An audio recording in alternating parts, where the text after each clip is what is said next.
They say guilt fades with time, that you learn to cope, that life moves on. But they're wrong. Guilt doesn't fade. It festers. It grows with each unanswered question, each forgotten detail, each flickering memory. It's been almost a year since that night, and still, Jess's face haunts me every time I close my eyes. Sometimes I'll be standing in line at a store or brushing my teeth, and I'll see her looking back at me in the mirror. That same frightened expression as the last time I saw her. I replay that trip in my head constantly, wondering what I missed, where I went wrong. Every turn in the road, every mile marker, every gas station. If I'd chosen a different place to stop, if I'd insisted she stay awake, if I'd been paying more attention. Maybe I wouldn't be here, talking to myself in an empty apartment, wondering if she's still out there somewhere. I'm here. She's not. And that's my fault. The trip had been Jess's idea. She'd always loved driving out into the unknown, filling up on greasy diner food, blasting bad music and rolling the windows down until we couldn't hear each other over the wind.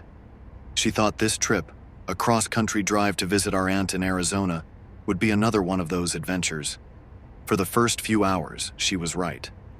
We laughed, argued over directions, even had a running debate about the best gas station snacks. I thought we'd make it there without a hitch. But as the day wore on, the road stretched out longer, endless fields replacing the last bits of civilization we'd seen.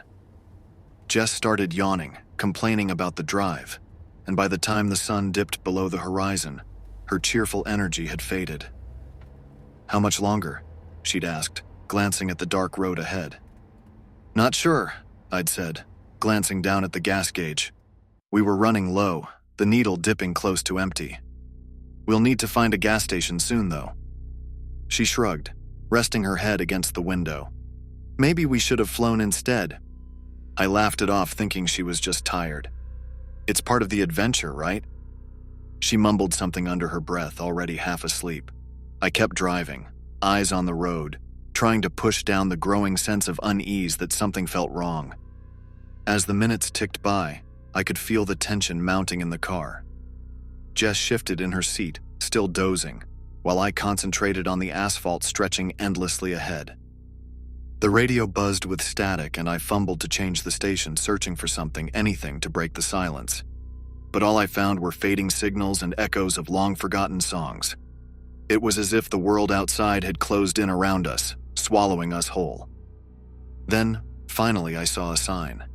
It was old, barely legible in the darkness, but it pointed down a narrow road with a faded gas sign. I took the turn, hoping Jess wouldn't wake up. It was late, the dark sky pressing down on us, the air thick and still. The gas station was tucked away, a crumbling building with a single pump, half lit by a flickering fluorescent light. As I stepped out of the car, I glanced around. The place felt abandoned, isolated, like it hadn't seen visitors in years. Jess was still asleep, her head tipped to one side, so I decided to fill up quietly. The nozzle clicked as I started pumping gas, the cold metal sending a chill through my fingers. That's when I noticed him. He was standing near the corner of the gas station building, just on the edge of the light. His face was partially shadowed, but I could make out his thin, wiry frame, dressed in a dirty jacket that looked like it hadn't been washed in years. His eyes were dark, staring straight at me, unblinking. The way he stood there, motionless, watching, it felt wrong. I swallowed, forcing myself to look away, but I couldn't shake the feeling of his gaze on me, pressing down like a weight.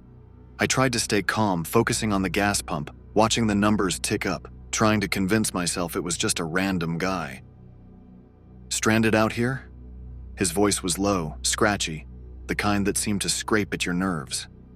I hadn't even noticed him approach, but suddenly he was right there, just a few feet away. Too close. Yeah, just passing through," I mumbled, keeping my eyes on the pump. My heart raced, and I could feel a prickling sensation creeping up my back. He chuckled, a dry, humorless sound. "Got stuck out here myself a few days ago. Ran out of gas. You wouldn't happen to have room for one more, would you?" I froze, every instinct screaming to say no. I thought of Jess, asleep in the car, unaware of the man's presence. I didn't want him near her, near us. We're not really heading anywhere, near here. Sorry, I stammered, hoping he'd take the hint. The man's eyes narrowed, his smile fading. There was something in his expression, a sharpness, a flicker of anger that made my throat tighten. You sure about that? His tone was calm, almost friendly, but there was an edge to it. I forced a tight smile, nodding. Yeah, really sorry, man. For a moment he just stared, his gaze heavy, unblinking. Then he stepped back, his lips curling into a smile that didn't reach his eyes. All right, you take care now. His voice was low, almost a whisper, but the way he said it sent a chill through my body. I finished pumping the gas as quickly as I could, my hands shaking.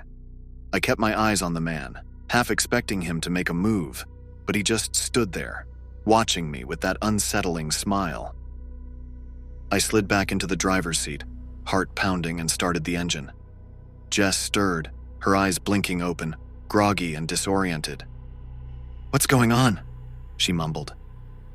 We're leaving, I said, my voice sharper than I intended. I couldn't help it. I just wanted to get as far away from that place as possible. As I pulled out onto the road, I glanced in the rearview mirror. The man was still standing there, watching us disappear into the night. Jess noticed my unease right away. She sat up, rubbing her eyes, and glanced at me. What happened back there? Nothing, I said a little too quickly. Just some weird guy at the gas station. She frowned, glancing over her shoulder at the dark road behind us. You sure everything's okay? I nodded, glancing at the mirrors again. The headlights were closer now, almost blinding. Whoever was behind us wasn't just following, they were speeding up. Just keep driving, Jess said, her voice trembling.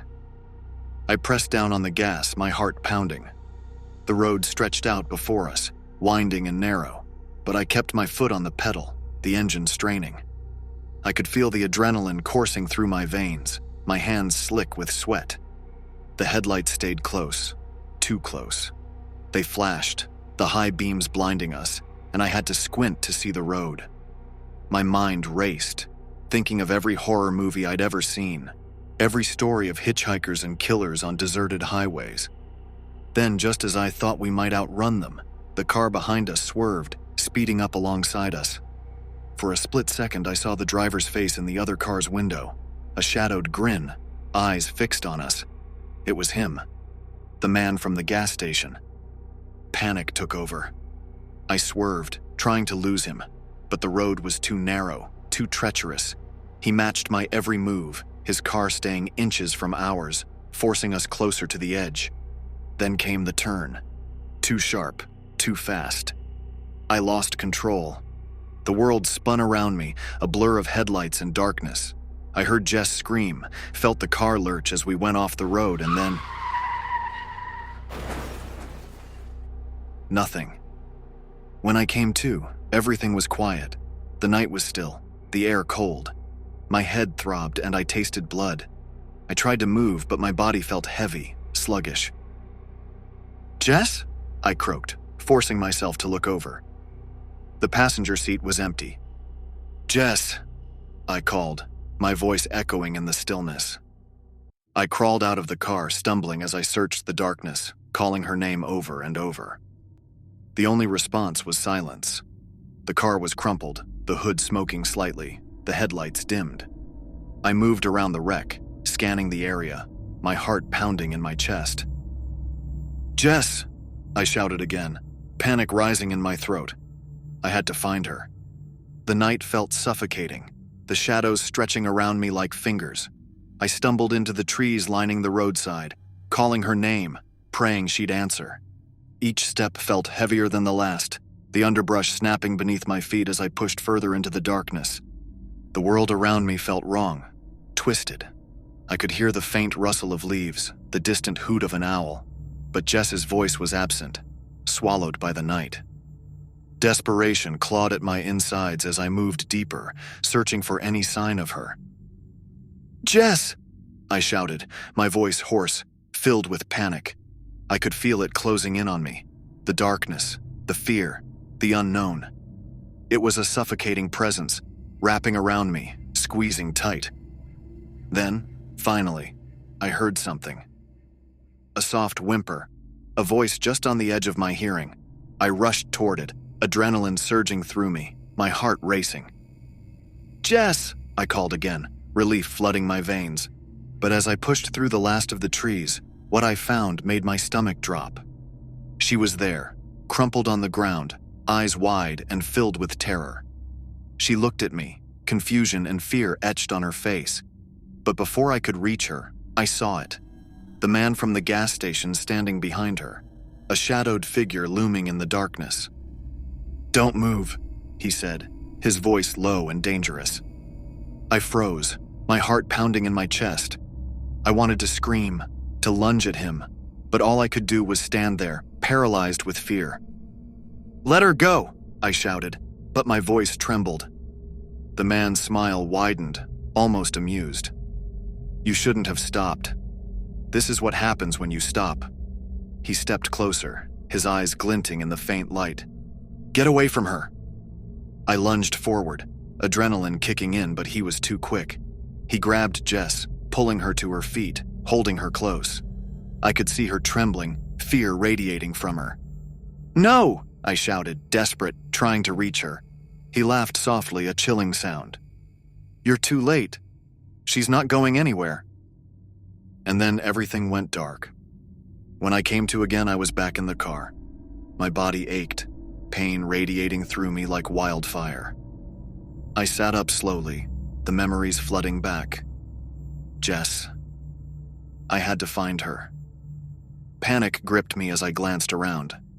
The road was empty, the night still. "Jess!" I shouted again, my voice hoarse. "Jess!" I stumbled out of the car, my heart racing, dread clawing at my throat. I searched the area again, calling her name, but there was no answer. The trees loomed around me, dark and foreboding, the silence pressing down like a weight. The realization hit me like a punch to the gut. I was alone. I had lost her. Panic surged through me as I searched frantically, my breaths quickening. I wanted to scream, to cry out, but all that came out was a whisper. "Jess!" Every second felt like an eternity. I staggered back to the road, eyes wide and searching, hoping against hope to see her figure step out of the shadows. But nothing. Just the darkness closing in, the night wrapping around me like a shroud. I slumped against the car, despair washing over me. I remembered the man, the way he smiled, the way he had looked at me as he took her away. I should have protected her. I should have known. Days turned into weeks as I sat alone in that empty apartment, the silence a constant reminder of what I'd lost. I replayed the trip over and over in my mind, each memory more vivid than the last. The laughter, the arguments, the way she had looked at me with trust in her eyes. I could still hear her voice, her laughter echoing in my mind. Sometimes at night I'd lie awake, haunted by dreams of headlights approaching, the figure of the man looming in the darkness. I could feel his presence, waiting, watching. I couldn't shake the feeling that he would come for me, just like he had come for her. Every day was a struggle. I tried to move on, but the guilt never left me. It wrapped around me like a noose, tightening with each passing moment. I would hear whispers in the wind, see her face in every crowd. "Why didn't you protect me?" it seemed to say. And so, I sit here now, haunted by the choices I made. I should have listened to my instincts. I should have trusted my gut. But now it's too late. Jess is gone, and I'm left with the darkness, the silence, and the relentless guilt that threatens to swallow me whole. The man is still out there, waiting for the next unsuspecting soul. I can't escape it. I can't escape him. And I can't escape the truth. I'm responsible for what happened to Jess.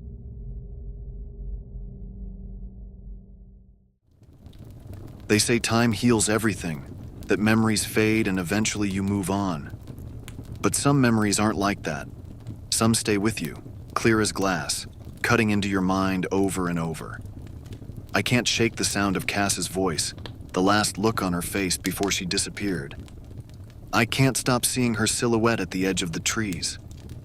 We went up to the cabin to get away from everything, our jobs, city traffic, deadlines, and the constant buzz of screens and phones. We wanted a place where we could disconnect, just the five of us, like old times. Jake and I had been talking about it since spring, and once we convinced Alex, he found the perfect spot online. Secluded mountain cabin, ideal for stargazing and hiking. The pictures made it look like a dream. There were 5 of us: me, my brother Jake, Alex, Cass, and Meg. We'd all been friends since high school, back when everything was simple. None of us were married yet or tied down by kids, so this felt like the last chance for us all to spend some real time together. Cass was probably the most excited. She loved nature, hiking, all of it. I don't think any of us expected it to be anything but a weekend to remember. In a way, I guess it was. The drive to the cabin took us further from civilization than I had anticipated. I'd been expecting a paved road with a few scenic turns, but after we left the highway, it was winding, narrow dirt paths that seemed to stretch on forever. The GPS kept losing signal, and Alex was our navigator, half burying his face in the map every 10 minutes, trying to find the right turn. "Are we sure this is the way?" Meg asked from the back seat. She'd been nervous the entire drive, watching the trees close in around us with a wary eye. Jake, my brother, shot her a reassuring smile. "Relax, Meg. What's the worst that could happen? A bear knocks on our door and asks for sugar?" Everyone laughed, but I could feel a bit of unease settling in as the road became more rugged, twisting through dense pines that blocked out the sunlight. It felt like we were leaving the world behind, like we were driving into some forgotten place. Finally, after a few wrong turns, the cabin appeared around a bend, tucked between towering trees, with its weathered wood and darkened windows staring out at us like empty eyes. It looked different from the pictures, older, lonelier. Something about it felt tired, like it had been waiting for us longer than we could know. Inside, the cabin was just as rustic as the outside promised. There was a faint smell of damp wood and dust, and the furniture looked like it hadn't been touched in years. Old wooden floors creaked underfoot as we split up, dropping our bags in the bedrooms and exploring the space. Cass was the first to open a window, letting in the crisp, pine-scented air. "This place has charm," she said, trying to break the tension, but her voice sounded hollow against the walls. I couldn't shake the feeling that we were intruding, like the cabin was sizing us up. Alex found a stack of firewood near the fireplace and started stacking logs, his movements brisk and tense. Meg wrapped herself in a blanket and sat near the fire, avoiding the windows. "So, we're here," she said with a faint smile, but her eyes kept darting toward the darkened corners of the room. "It's nice to disconnect, I guess." As the night wore on, we all loosened up. Jake and I started cooking dinner, trying to keep things light, while Cass and Meg set the table and Alex put on some music. The tension faded as we laughed and joked, each of us slipping into our old roles, remembering why we were friends in the first place. But every now and then I'd catch Cass glancing toward the window, her face unreadable. I brushed it off, figuring she was just tired from the long drive. That night after dinner, we decided to take a short walk. The woods around the cabin were silent, still, as if holding their breath. There was a full moon, casting silver light through the branches, illuminating patches of ground here and there. Cass and I led the way, with the others following close behind. I remember the sound of our footsteps crunching through leaves, the way the shadows seemed to reach out for us. The path was barely visible, just a thin trail winding between the trees. At one point, Cass stopped, tilting her head to listen. "What is it?" I asked, my voice barely above a whisper. She didn't answer, just stood there staring into the darkness. I looked too, but saw nothing except shadows stretching deeper into the forest. Eventually she shook her head, muttering something about the wind, and we continued on. but I could see a flicker of unease in her eyes, and it stayed with me, like a splinter lodged in the back of my mind. The next morning, Cass seemed restless, pacing near the windows, glancing out toward the forest. I thought about asking her if something was bothering her, but I hesitated. She wasn't usually one to get spooked, and I didn't want to come off as overprotective. After breakfast, she announced she was going to take a walk on her own, to clear her head. We all offered to come with her, but she insisted, brushing us off with a half-hearted smile. "I'll be back soon," she promised, slinging her backpack over one shoulder. She hesitated at the door, glancing back at us one last time, before stepping out into the cool morning air. None of us thought much of it at first. Cass had always been independent, the kind of person who needed her space. But as the hours stretched on and she didn't return, a quiet worry settled over us. By noon, we were exchanging anxious glances, pacing around the cabin, checking the trail out front. "We should go look for her," Meg finally said, her voice tight. She looked around at each of us, her face pale. "She wouldn't just disappear." Jake nodded, grabbing his flashlight. "She couldn't have gone far. Maybe she just lost track of time." But I could see the doubt in his eyes. I think we all knew, deep down, that something wasn't right. We spread out, calling her name, following the narrow trails through the trees. But the forest swallowed our voices. The silence was absolute, pressing in on us from all sides. Every branch looked the same. Every path twisted into another, until I couldn't tell where we'd already been. I kept glancing over my shoulder, half expecting to see Cass walking back toward us, laughing at how worried we'd all been. But there was nothing. Just trees and shadows, stretching on, deeper than I could fathom. As the sun dipped lower in the sky, our calls grew more frantic. Meg's voice cracked as she called Cass's name, her hands shaking. Alex and Jake exchanged worried looks, muttering under their breaths, their faces grim. Finally, as darkness fell, we stumbled back to the cabin, exhausted and empty-handed. None of us could sleep that night. We sat around the dying fire, staring at the door, hoping it would creak open, hoping she'd just walk in and tell us we'd been fools to worry. But the hours dragged on, and the cabin remained silent. By the third day, our fear had turned into something sharper, a gnawing dread that we couldn't shake.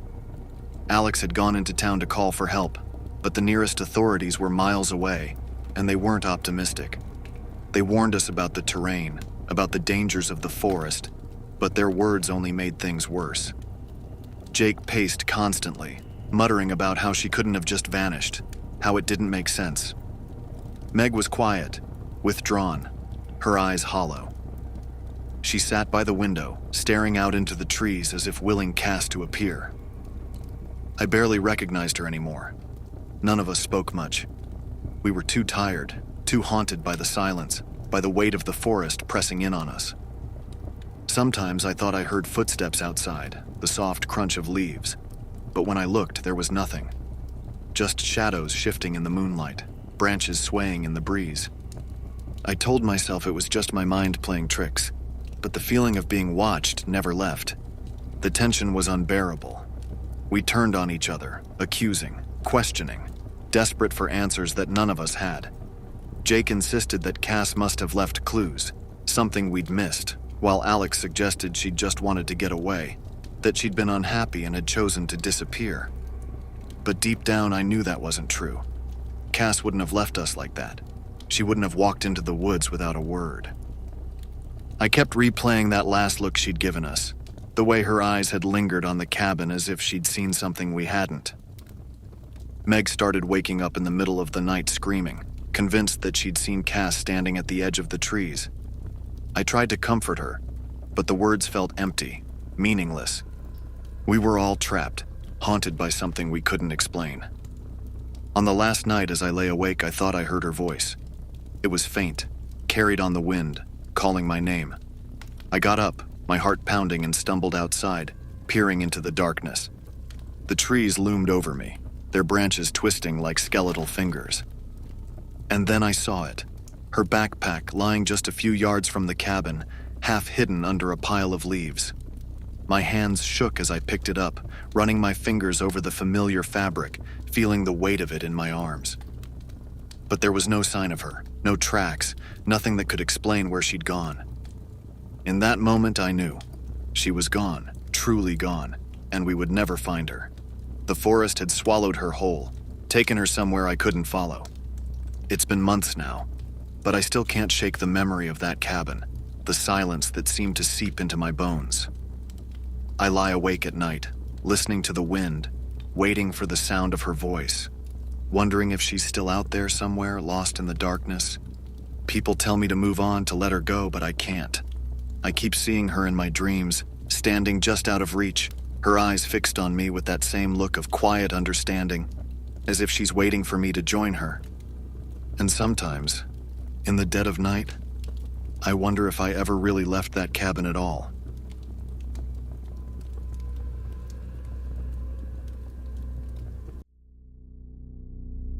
I don't know why I thought it would be a good idea to go camping again. Maybe I just wanted to prove something to myself, or maybe I wanted to bury what happened years ago.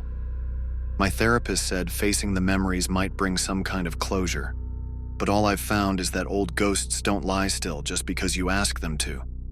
They lurk in your mind, waiting for you to stumble upon them in the dark when you least expect it. Maybe it sounds dramatic, but I don't talk about that night often.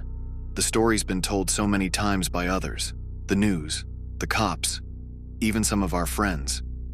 But none of them were there. Not the way I was. Not the way we all were. And the truth is, I'm not even sure I know what really happened. I remember glimpses, but details slip through my fingers. Pieces don't quite line up.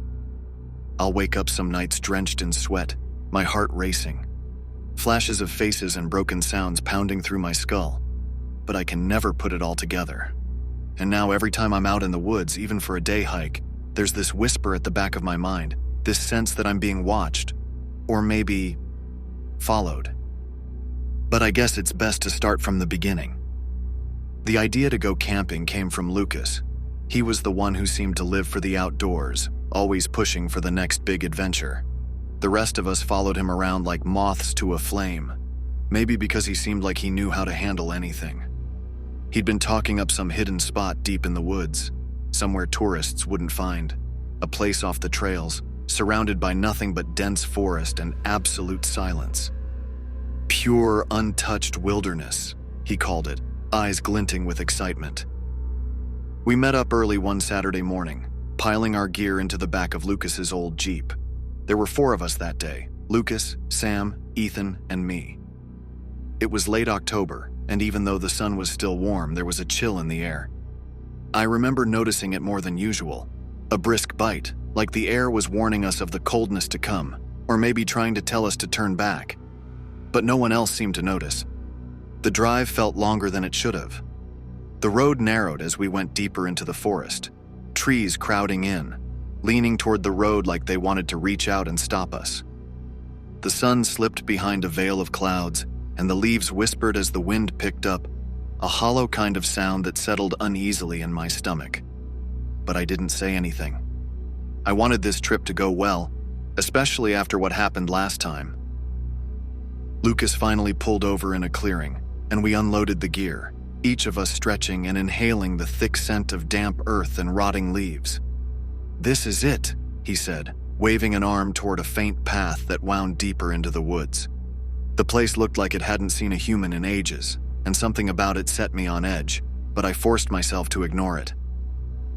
We started the hike, following Lucas single file through the underbrush, the crunch of leaves and snapping twigs filling the silence. It was strange. Each step felt heavier than the last, like the weight of the entire forest was pressing down on us, judging us, or maybe waiting. After an hour, we found a spot near a cluster of tall pines. There was something unsettling about them. They towered high and close together, creating an almost impenetrable darkness beneath their branches. Lucas seemed pleased with the spot, though. "This'll be perfect," he said, clapping me on the shoulder. "Nice and secluded." I forced a nod, but I could feel something creeping up my back, a gnawing feeling that we weren't as alone as we thought. We split up to get everything ready. Sam and Ethan went to gather firewood, while Lucas and I pitched the tents. I could hear Sam and Ethan laughing somewhere in the distance, but their voices echoed strangely, bouncing off the trees in a way that made them sound warped, distorted. I kept glancing around, my skin prickling with each sound that didn't belong. "Man, you look like you've seen a ghost," Lucas laughed, snapping me out of it. I shrugged it off, not wanting to admit the strange anxiety clawing at my chest. He wouldn't understand. He never did. To him, everything was an adventure, something to conquer. But I couldn't shake the feeling that something was watching us, hidden somewhere in the shadowy spaces between the trees. Night fell quickly.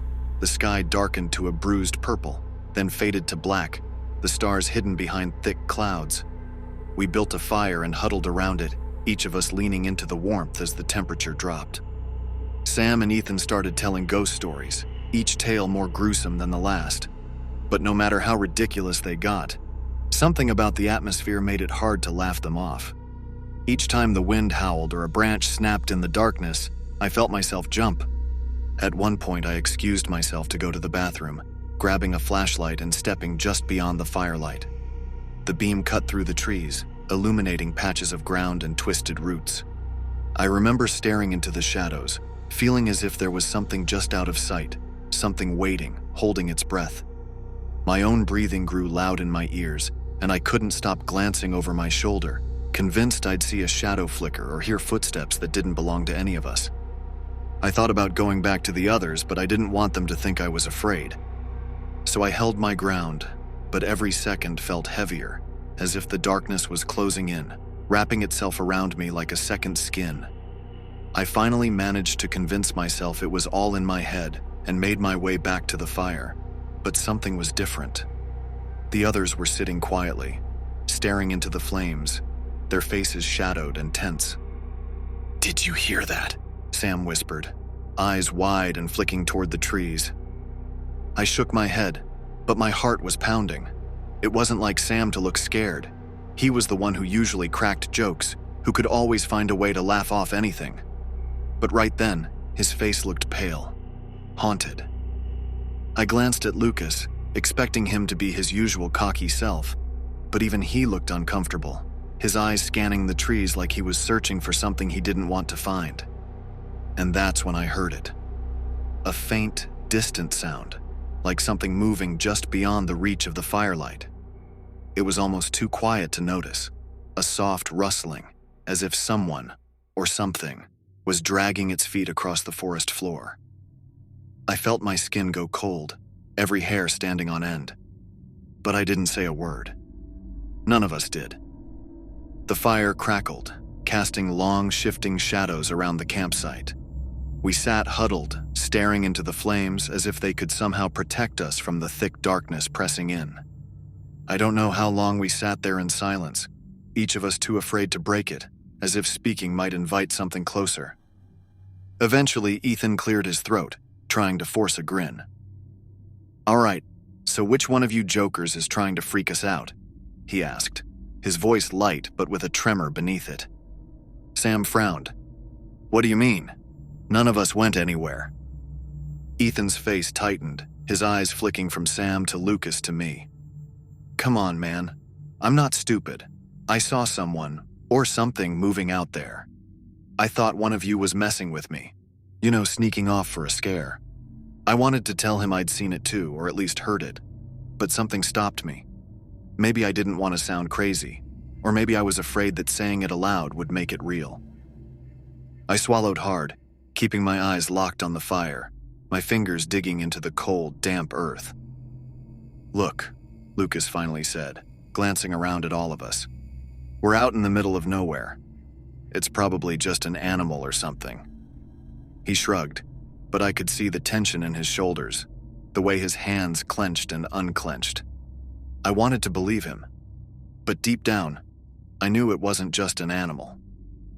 There was an unnatural stillness to the forest, a silence that seemed to deepen with every passing second, as if even the trees were holding their breath.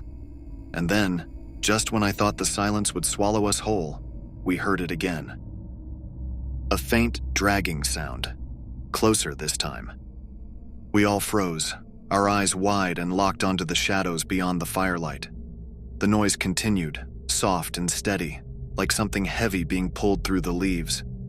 My heart hammered in my chest, and I could feel my hands start to tremble. It was closer now, just beyond the edge of the firelight, where the darkness grew thick and impenetrable. "All right," Sam whispered, his voice barely more than a breath. "Whoever's out there, you need to stop messing around." No answer, only that same dragging sound, slow and deliberate, like something was circling us, waiting. Without thinking, I grabbed the flashlight and flicked it on, aiming it into the darkness. The beam cut through the trees, illuminating patches of bark, twisted roots, and piles of leaves. But there was nothing there, only the trees, standing silent and still, as if mocking our fear. Let's just go to bed," Lucas said, his voice strained. "We're all tired, and we're just freaking ourselves out. Tomorrow, this will all seem ridiculous." We nodded, eager to end the night, to escape the oppressive darkness pressing in from all sides. We scrambled into our tents, each of us zipping up tight, as if the thin layer of fabric could somehow protect us from whatever was out there. But as I lay in my sleeping bag, my mind racing and my heart pounding, I couldn't shake the feeling that we weren't alone. I tried to close my eyes, tried to convince myself it was all in my head, but the silence was unbearable. Every small sound, the rustle of leaves, the creak of branches, sent my heart racing. And then, just as I started to drift off, I heard it again. It was closer this time, louder, like it was right outside my tent. I lay there, frozen, my breath shallow and ragged, my body tense and ready to bolt. The sound stopped, and for a moment, there was only silence. And then, the soft, unmistakable sound of someone, or something, breathing. My blood ran cold, and I could feel every inch of my skin prickling with fear.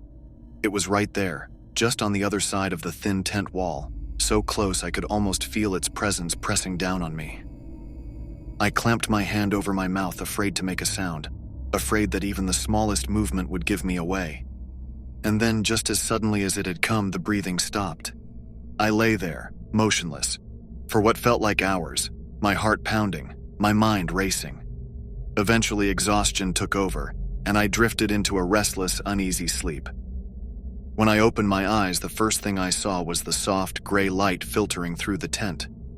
For a moment, I lay there, disoriented, the memory of the night before hovering like a fog in my mind. I almost convinced myself it had all been a dream, a product of exhaustion and the eerie atmosphere. But when I unzipped the tent and stepped outside, I saw that the others looked just as shaken as I felt.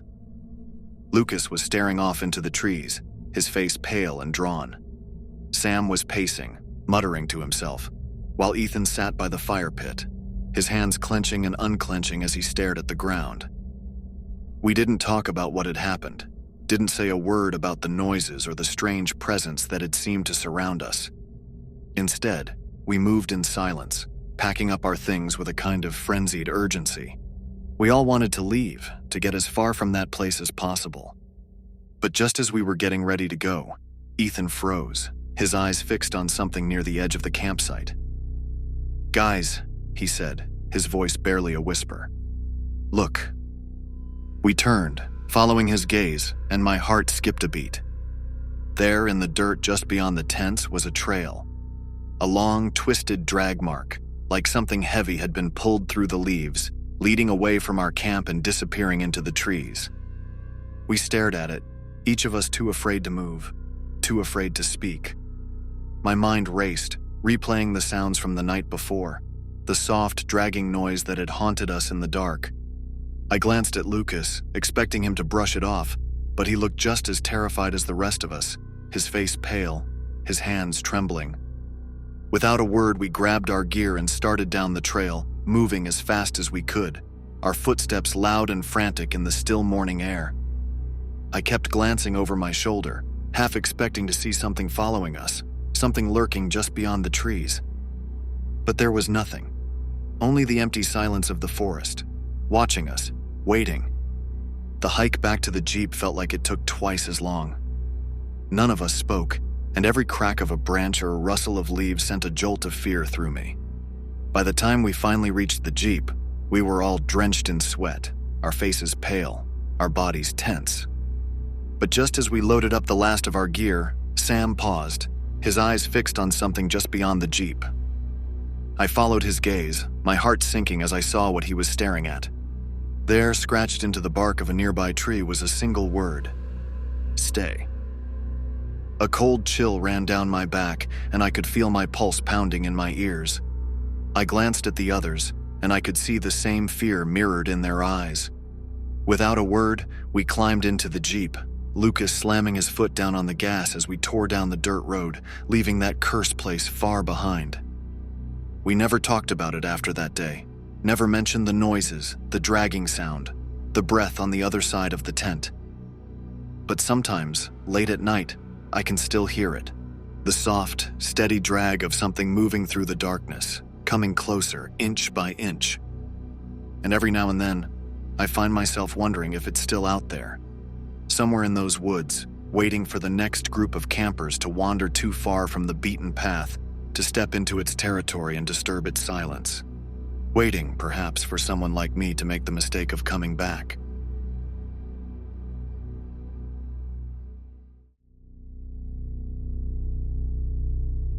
Diary entry, Day 1. The doctor says writing everything down will help. Separate fact from fiction, she said. But that's the whole problem. I'm not sure what's real anymore. The nightmares started simple enough. Shadows flickering in strange ways, walls moving ever so slightly. Things I could shake off when I woke up. But last night? God, I don't know if I ever actually woke up. My body remembers the touch of cold stone, the scrape of it against my skin, and the smell. It clings to me even now, like mold and rot. I woke up drenched in sweat, chest tight, feeling like I was suffocating. I told myself it was just a dream, but now I don't know. The memory's too real, the sensation's too fresh. I'll keep writing. Maybe if I trace it all here, I'll find where the lines blur. Diary entry, Day 3. It's happening again. I woke up an hour ago, at least I think I did, but my hand still hurts where I scraped it. It doesn't make sense. The cut isn't there, but I feel it, sharp as anything. These dreams, they're bleeding into my days. I'll be cooking, and suddenly I'll see flashes of rooms I've never been in, with narrow, twisting hallways. Places that smell of dust and decay, dark, silent places that feel familiar somehow. Like I belong there, like I've been there before. I tried to call Jenna today to tell her, but I hung up before she answered. She'd just say I'm obsessing again, like I did last time. But I can feel these dreams seeping in, like they're spreading into my waking life. I need to pull myself together. I'll keep writing, keep documenting. Maybe I'll figure it out. Diary entry, Day 7. I haven't been sleeping, not really. Whenever I close my eyes, I'm back in that place. It's a stone room, underground, I think. The air is cold and wet with a metallic tang. It smells like rust and something else I can't quite place. Something wrong. Every time it's the same. I feel my way along the walls, the rough stone tearing at my fingertips. It's pitch dark, but I know there's something ahead of me, just around the corner. I haven't seen it, but I can feel it waiting. Today I woke up in bed, but I swear I could still taste the dampness on my tongue. And my feet. They were filthy, covered in dirt and grit.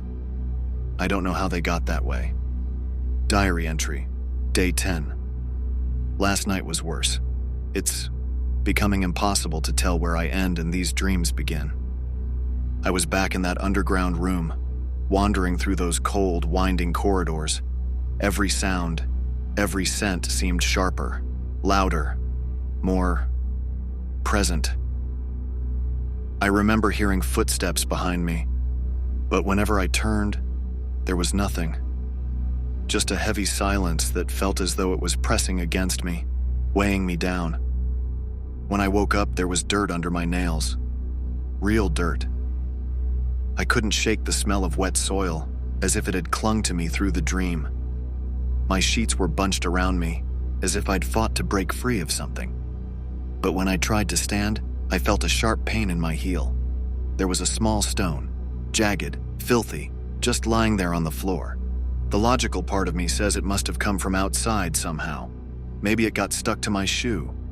But I don't remember walking outside yesterday. I don't remember much of anything, and that terrifies me. Diary entry, day 12. I've started leaving notes for myself, little reminders around the apartment to keep track of what's real. Today I wrote one on the mirror. You're awake. It sounds ridiculous, but I'm not sure I'd know otherwise. The moments where I drift off, or think I'm awake but am really still asleep, they're coming more frequently. I'll find myself washing dishes, then blink and realize I'm standing in the middle of the room, the water running, my hands covered in soap but the dish is untouched. It's as though something is pulling me under, like I'm sinking into these dreams even when I'm awake. There's a fog settling over everything I do. I barely recognize myself in the mirror. Dark circles under my eyes, the slight tremor in my hands. Jenna would be horrified if she saw me now, but she wouldn't understand. I can't explain to anyone what it feels like to wake up and not know where you've been, what you've done, who you are. I need to find a way to stay grounded, to stay in control. Day 14. There was a door last night. I hadn't seen it before. In all my wandering, I'd never come across anything resembling an exit. But this door was unmistakable. Thick, ancient wood with a handle that looked worn from use. I couldn't resist. I pushed it open, and immediately I was met with a damp breeze that smelled like iron. I hesitated on the threshold, but something pulled me forward. The floor was uneven, rocks jutting up through the dirt, and the sound of dripping water echoed in the distance. It felt endless, this space. Twisting hallways, rooms that led to other rooms, each one filled with a strange sense of familiarity. I started to recognize things: a broken chair, a cracked mirror, even a bundle of old cloth shoved into a corner. Things that felt like they belonged to me somehow. When I woke up, I was lying on the floor next to my bed, the taste of iron sharp in my mouth. Day 18. I've stopped sleeping altogether, or at least I'm trying to, but it's making things worse. Every noise in the apartment startles me. I jump at shadows, at the creaks and groans of the building. I know it's irrational, but I can't shake the feeling that something is lurking, waiting for me to slip back into that world. I feel it closing in, like it's right under my skin. Today I found another stone. This one was larger, rougher, with a smudge of dirt on it. It was sitting on the kitchen counter, as though I'd placed it there myself. But I don't remember bringing it in. I don't even remember seeing it before. It feels like a piece of the dream has slipped into my waking world, like a crack has formed between the two and things are starting to spill out. Am I losing my mind, or am I just tired? The line between the two is starting to blur, and I don't know how to find my way back. Day 21. I've started sleepwalking. I woke up in the hallway outside my apartment last night, my hands filthy, the knees of my pants soaked. It's the first time I've been truly afraid. I could feel the cold from the stone walls, the slick mud under my feet, even after I'd shaken myself awake. My reflection in the glass by the elevator looked hollow, almost unfamiliar. I couldn't bring myself to look too closely. I called Jenna this morning. I didn't say much, just that I missed her, that I was sorry. She must have been confused. She kept asking if I was okay, if there was anything wrong. I almost told her everything, but what would I even say? That I'm trapped in some nightmare that won't let me go? That I can't tell if I'm awake or asleep anymore? I'm not sure if I'm protecting her or myself. Maybe both. Day 23. I found something under my bed, a bundle of cloth tied with string. My hands shook as I unwrapped it, and inside, I found a broken mirror, just like the one in my dreams. The glass was cloudy, smeared with dirt, and when I picked it up, I saw my reflection staring back at me, distorted, twisted. I dropped it and backed away, feeling a cold sweat break out on my skin. How did it get there? Have I been bringing things back with me? The thought sends a chill down my spine. It's as if pieces of that place are following me, infiltrating my home, my life. I can't sleep. I can't even sit still. Every time I close my eyes, I see that stone corridor, stretching endlessly, and the door, waiting for me. I know, deep down, that it's calling me back. Day 26. I'm at the end of my rope. I haven't left the apartment in days. The walls feel like they're closing in, shrinking with every passing hour. I can barely recognize the place anymore. It's covered in remnants of that other world. The broken mirror, the stones, the dirt-streaked floors. I don't know how much longer I can hold on. Last night, I dreamed I walked through that door and never came back. It's hard to describe the relief I felt, the sense of belonging almost, like I was finally home. But then I woke up and the terror came rushing back. I'm slipping, I know it. The thought of never waking up doesn't seem so horrible anymore. It feels almost like a mercy. Day 27. This will be my last entry. I can't keep running from it. I know now that there's no escape. That door, it's not just part of my dream. It's real. I don't know how or why, but I know it's there, waiting for me. Maybe it's always been there, and I've just been too afraid to go through it. But the fear is fading now, replaced by something calmer, something inevitable. If someone finds this, if anyone reads these words, know that I tried. I tried to stay here, to hold on to this reality. But it's pulling me back, stronger than anything I've ever felt. And maybe that's where I belong after all. Day 28. I spent hours last night wandering around my apartment, pacing like a caged animal. Every sound seemed amplified. The hum of the refrigerator, the pipes groaning, even my own breathing. I felt the walls pressing closer with every step. I left a mark on the wall near the door, something to ground myself in reality, a reminder of what's real. But the minute I turned my back, I couldn't remember if I'd put it there or if it had always been there. I'm not sleeping at all now, but it hardly makes a difference. Reality and dreams are tangled, two vines twisting around each other until I can't see where one begins and the other ends. I'm haunted by flashes of that place. Narrow corridors, scraping sounds from somewhere just out of sight. And that door. I hear it creak open in the middle of the night, even though I know it can't be here, not in this world. When I checked the kitchen sink this morning, I found rust-colored streaks that smeared beneath my touch. I don't know where they came from. Day 30. I finally left the apartment today. The walls were suffocating, and I thought a walk might clear my mind, but I only made it to the end of the street before turning back. The street seemed unfamiliar, even though I've lived here for years. Everything felt off-kilter, the shadows longer, the colors muted. People passed me by, their faces blurred, unrecognizable, as if I were looking at them through fogged glass.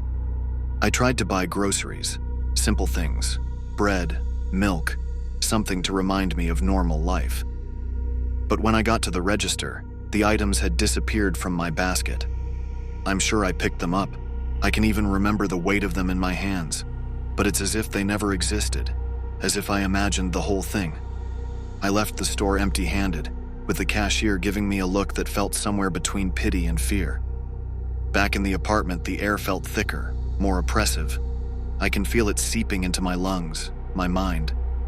I don't know how much more of this I can take. Day 32. I tried to call my brother today. It took me several tries to remember his number, and when I finally dialed, my voice sounded weak, hollow. But he didn't answer. The call went to voicemail, and I couldn't bring myself to leave a message.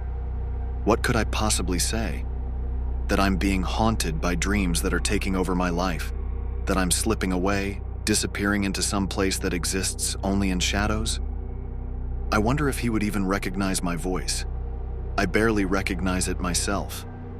There's a shakiness there, a desperation I can't hide.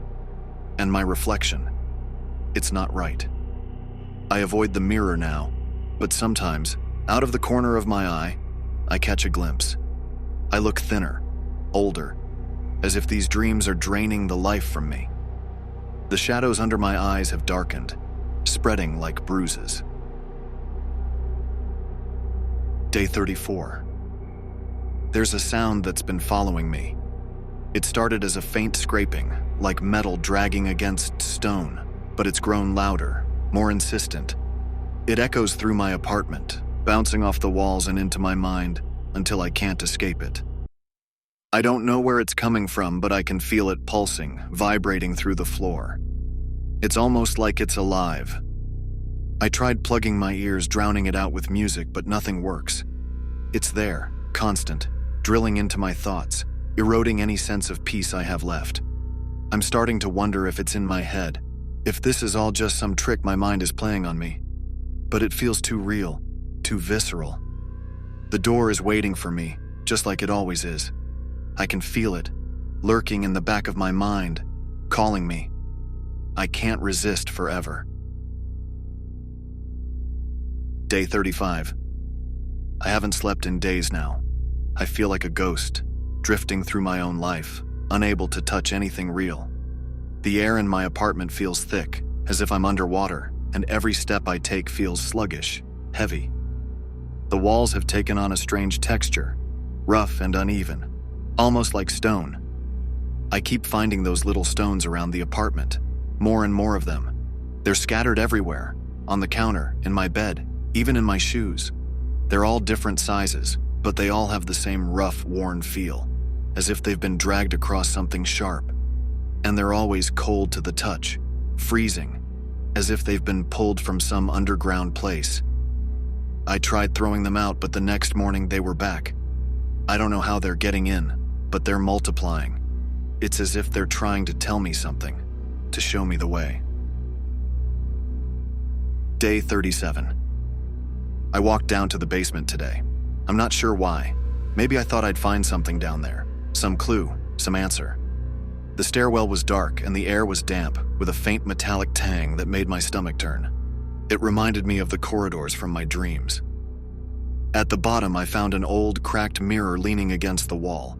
The glass was smeared with dust, and when I wiped it away, I saw my reflection. But it wasn't quite me.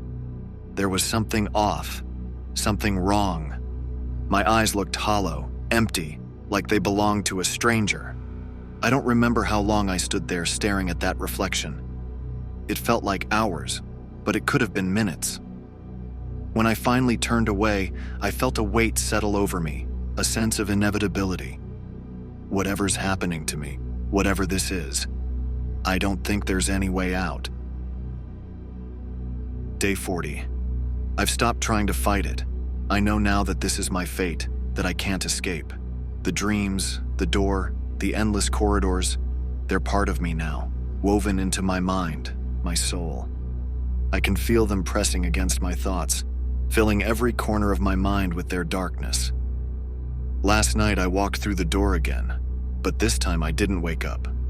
I wandered through the corridors for what felt like hours, days, maybe even years. I saw faces, shadows of people I used to know, people I thought I'd left behind. They stared at me with hollow eyes, their expressions blank, unfeeling. They didn't speak, but their silence was louder than any scream. I don't know if I'll come back this time. I don't know if there's anything left to come back to. Day 41. This may be my last entry. I can feel myself slipping away, fading into that other world. The stones, the corridors, the door, they're all waiting for me, calling me home. I don't have the strength to resist anymore. To whoever finds this diary, I hope you understand. I tried to hold on, to stay grounded in reality, but some doors, once opened, can never be closed. I've gone too far, lost too much. This place, this world, it's consuming me. Maybe it always was. The diary was found on the floor of an empty apartment. No sign of the writer remains, though traces of dirt and small stones littered the room, forming a faint trail that led from the bed to the front door. No one knows what happened to him or where he went. Only these entries remain, fragments of a mind unraveling in the grip of something that defies explanation. The writer remains missing.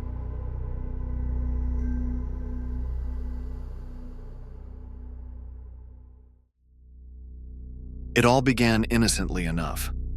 I'd found the listing for the apartment on Carlisle Street by chance, scrolling aimlessly through rentals online. The photos showed a cozy place with old wooden floors, tall windows, and just enough character to make it feel like it had a history, a place that could be home. It was small but perfect. Moving in was easy enough. The building was quiet, almost unusually so, given it was sandwiched between two bustling parts of the city. It was like a pocket of calm in the middle of the storm, an island of stillness. I told myself that was what I needed, a place to unwind and focus. But there was a strange silence to the apartment that only grew louder as the sun went down. I should have seen the signs that first night. As I lay in bed, I felt the oppressive weight of the quiet pressing down on me. My ears strained to pick up the faintest sound, but all I heard was the hum of the fridge and the faint creak of the floorboards cooling in the night air. At the time, I chalked it up to nerves. New place, new routine. But when I finally drifted off, I fell into a dream so vivid it stayed with me, lingering long after I woke. In the dream, I was standing in the kitchen, but it wasn't quite my kitchen. Everything seemed stretched and distorted, the walls oddly tall, the angles subtly wrong. I felt a chill as I moved forward, drawn by some unseen force. My hand reached for the faucet, twisting it slowly. Cold water dripped into the sink, and in the reflection on the faucet, I saw something behind me. A figure, blurred and pale, just out of reach. When I turned, there was nothing there, only the empty, quiet kitchen. I woke gasping, my pulse racing. I shook it off as just a dream, but the image of that figure stayed with me, lurking in the back of my mind. The next night, the dream returned. This time, I was in the hallway. The walls seemed to close in on me as I walked, the air thick with a mildew smell that was so strong I could almost taste it. My feet moved without my consent, leading me to the bathroom. I stared at the door, dread pooling in my stomach, but I couldn't stop myself from reaching out, turning the knob, and stepping inside. The room was dark, silent, but I could feel something there, watching. And then I saw it. Just a flicker of movement in the mirror, a shadow in the corner of my vision.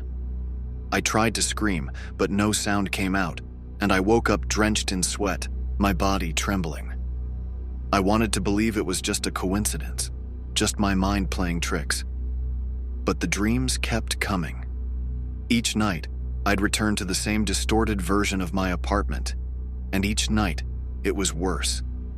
The walls seemed to rot and warp, black mold crawling up from the corners, the floors stained and buckling as if the place were decaying from the inside out. The air grew heavier, harder to breathe, and that mildew smell was everywhere, seeping into my clothes, my skin. I'd wake up each morning feeling more drained, more unsettled, and as the days went on, I started to dread falling asleep. The odd occurrences began to bleed into my waking life. It started with little things. A door that would be open when I was certain I'd closed it, lights flickering when I walked into a room, the faintest hint of that damp, rotting smell clinging to the air. One morning, I found every cabinet door in the kitchen open wide, like the gaping maw of some unseen creature, and I just stood there, too stunned to move. I tried to brush it off, tried to convince myself it was just me being forgetful, or that I was sleepwalking, but the unease gnawed at me, deep and insistent. And the dreams continued, each one dragging me further into the distorted, rotting version of my own apartment, each one leaving me more exhausted and more afraid. I started keeping a journal, hoping that writing everything down would somehow help me make sense of it all. I documented each dream, each strange occurrence, trying to find some kind of pattern, some rational explanation. But as the days went on, the entries grew more frantic, my handwriting becoming jagged and uneven, the words tumbling out in a desperate attempt to capture every detail, every moment of unease. One night, as I sat at the kitchen table staring at the open journal, I felt an icy chill crawl up my spine. The air felt charged, like the moments before a storm, and I became aware of a faint rhythmic thumping sound. It was so subtle I almost convinced myself it was my own heartbeat, but as I listened, I realized it was coming from inside the apartment. Slowly, I rose from the table, my hands clammy with fear, and followed the sound down the hall, each step bringing me closer to the closed bathroom door. The thumping grew louder, more insistent, as I reached the door. I hesitated, my hand hovering over the knob, every instinct screaming at me to turn back, to leave, but something compelled me forward. I twisted the knob, pushing the door open, and froze. The bathroom was pitch dark, the kind of dark that felt thick and suffocating, and the walls, they seemed to pulse, faintly, like a heartbeat. I stood there, rooted to the spot, as the walls throbbed in time with the rhythmic thumping, and I felt a cold, clammy sensation creeping up my legs, like something unseen was wrapping itself around me, pulling me down. In a blind panic, I stumbled back, slamming the door shut, and fled down the hall, my heart hammering in my chest. That night, I couldn't sleep. I lay in bed, the journal clutched to my chest, listening to every creak, every shift of the floorboards. I was afraid to close my eyes, afraid of what I might see, what I might find waiting for me in the distorted, decaying version of my apartment. And as the hours dragged on, I felt a growing sense of dread, a certainty that something was coming for me, something I couldn't escape. The following days blurred together, a haze of sleepless nights and frantic journal entries. I lost track of time, of the days, each one bleeding into the next, each one bringing me closer to the edge. The dreams became indistinguishable from reality, and I found myself wandering the apartment at odd hours, drawn to the bathroom door, feeling the faint pulse of the walls, hearing the faint, insistent thumping. And then one night, as I sat at the kitchen table, I opened the journal and found something that shouldn't have been there. There were entries, pages filled with jagged, frantic writing that I didn't remember writing. The words were scrawled in my own handwriting, but they felt foreign, like they'd been written by someone else, someone desperate, afraid. The entries were short, disjointed, a series of cryptic messages. It's not real. Leave before it's too late. Don't trust what you see. And then, on the last page, written in shaky, uneven letters, was a single sentence. I am here. My breath hitched as I stared at the page, the words blurring in my vision. I didn't know if I'd written it, didn't know if it was a warning or a plea. All I knew was that I couldn't stay here any longer. I stumbled to my feet, grabbing my keys, my wallet, anything I could find, and fled the apartment. I didn't look back, didn't care where I was going, just needed to get away. The cold night air hit me like a shock as I stumbled down the street, my heart racing, the journal clutched in my hands like a lifeline. As I walked, I felt a strange sense of relief, like a weight had been lifted from my shoulders. But that relief was short-lived. I glanced back over my shoulder, just once, and saw a figure standing in the window of my apartment, a pale, shadowy silhouette watching me go. When I blinked, it was gone.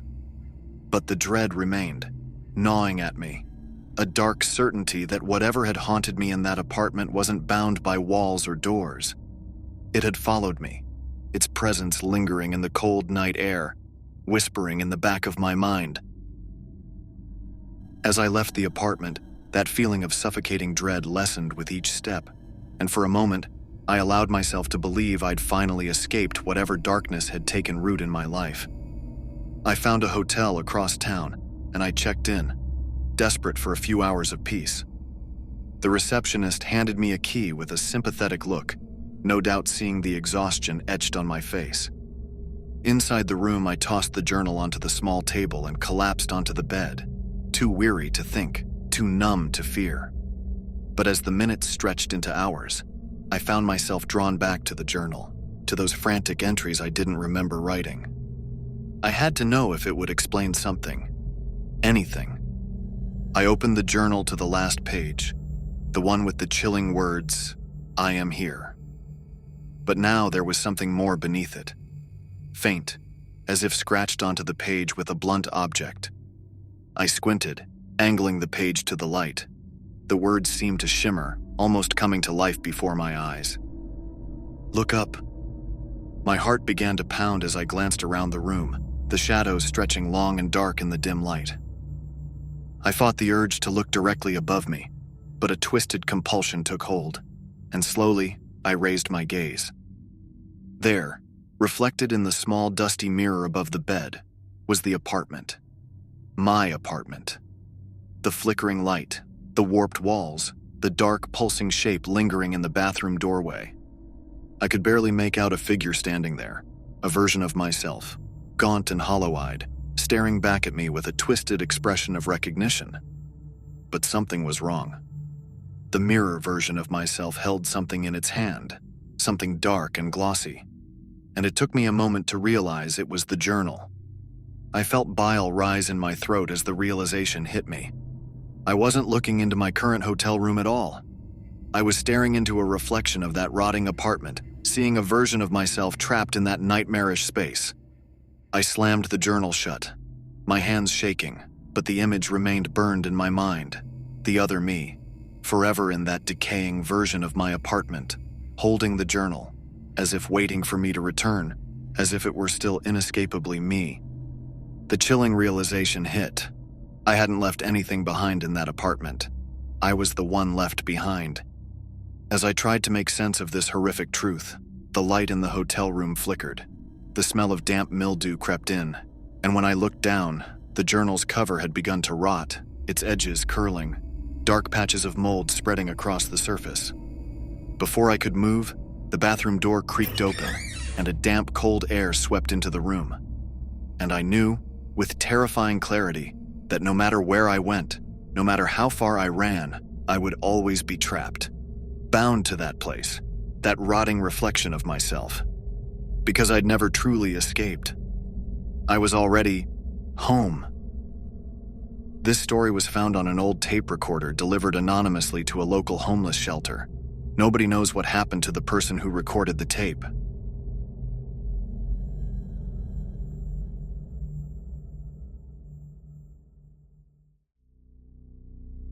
I don't know why I'm telling this. I've spent every moment since that night trying to forget it, but it keeps creeping back into my mind, a dark stain I can't seem to scrub clean. Maybe if I write it down just once, I'll be able to let it go. Maybe somehow it'll make me feel less guilty for being the one who survived. It was supposed to be a road trip, just me and Eric driving down the coast for a few days to blow off some steam. We'd been planning it for a while, talking up the thrill of taking the old back roads, camping under the stars, and not worrying about a thing. We hadn't even mapped out the full route. The whole idea was to be spontaneous, to let each turn be decided by the music and the mood. The first couple of days were everything we'd hoped for. We camped on a cliff above the beach, woke up with the sun pouring over the ocean, and drove down winding roads with no one else in sight. We laughed until our voices were hoarse, sang along to old songs at the top of our lungs, and talked about everything and nothing. On the third day, we hit a road that twisted through miles of empty desert. The heat pressed down on us, turning the inside of the car into an oven, even with the windows down. We took turns driving, though I was the one who preferred to be behind the wheel. Eric, on the other hand, enjoyed just lounging in the passenger seat, feet up, taking pictures of the endless stretches of sand. It was late afternoon when we saw him, a lone figure standing on the side of the road. He had his thumb out, the universal symbol of a hitchhiker, and he was looking at us like he knew we'd stop. At first, I didn't even think about it. We were in the middle of nowhere. There was no reason not to give the guy a lift, right? Eric leaned out the window and waved at him as we pulled over. The man stepped forward, his face cast in shadow by the angle of the sun. He was tall, a bit older than us, with a graying beard, and clothes that looked like they'd been through their fair share of miles. He didn't say much, just nodded and climbed into the back seat without much of a word. There was something strange about him, though. As I glanced in the rearview mirror, I caught his eyes, a murky gray that seemed to absorb the light rather than reflect it. But Eric didn't seem bothered, so I tried to shrug it off. "Where are you headed?" Eric asked, turning around to get a better look at him. "South," the man answered in a low, gruff voice. He looked down at his hands as he spoke, not meeting our eyes. "South works for us," I said, trying to lighten the mood, but there was no response from him. I kept my eyes on the road, but the atmosphere in the car shifted. The light-hearted feeling we'd had all day seemed to evaporate. Eric was the type who'd talk to anyone. He tried to start up a conversation a few times, but our hitchhiker only answered in clipped responses, never offering anything more. After a while, even Eric gave up, leaning back in his seat and muttering under his breath. For an hour we drove in silence, the only sounds the faint hum of the engine and the occasional creak of the man shifting in the back seat.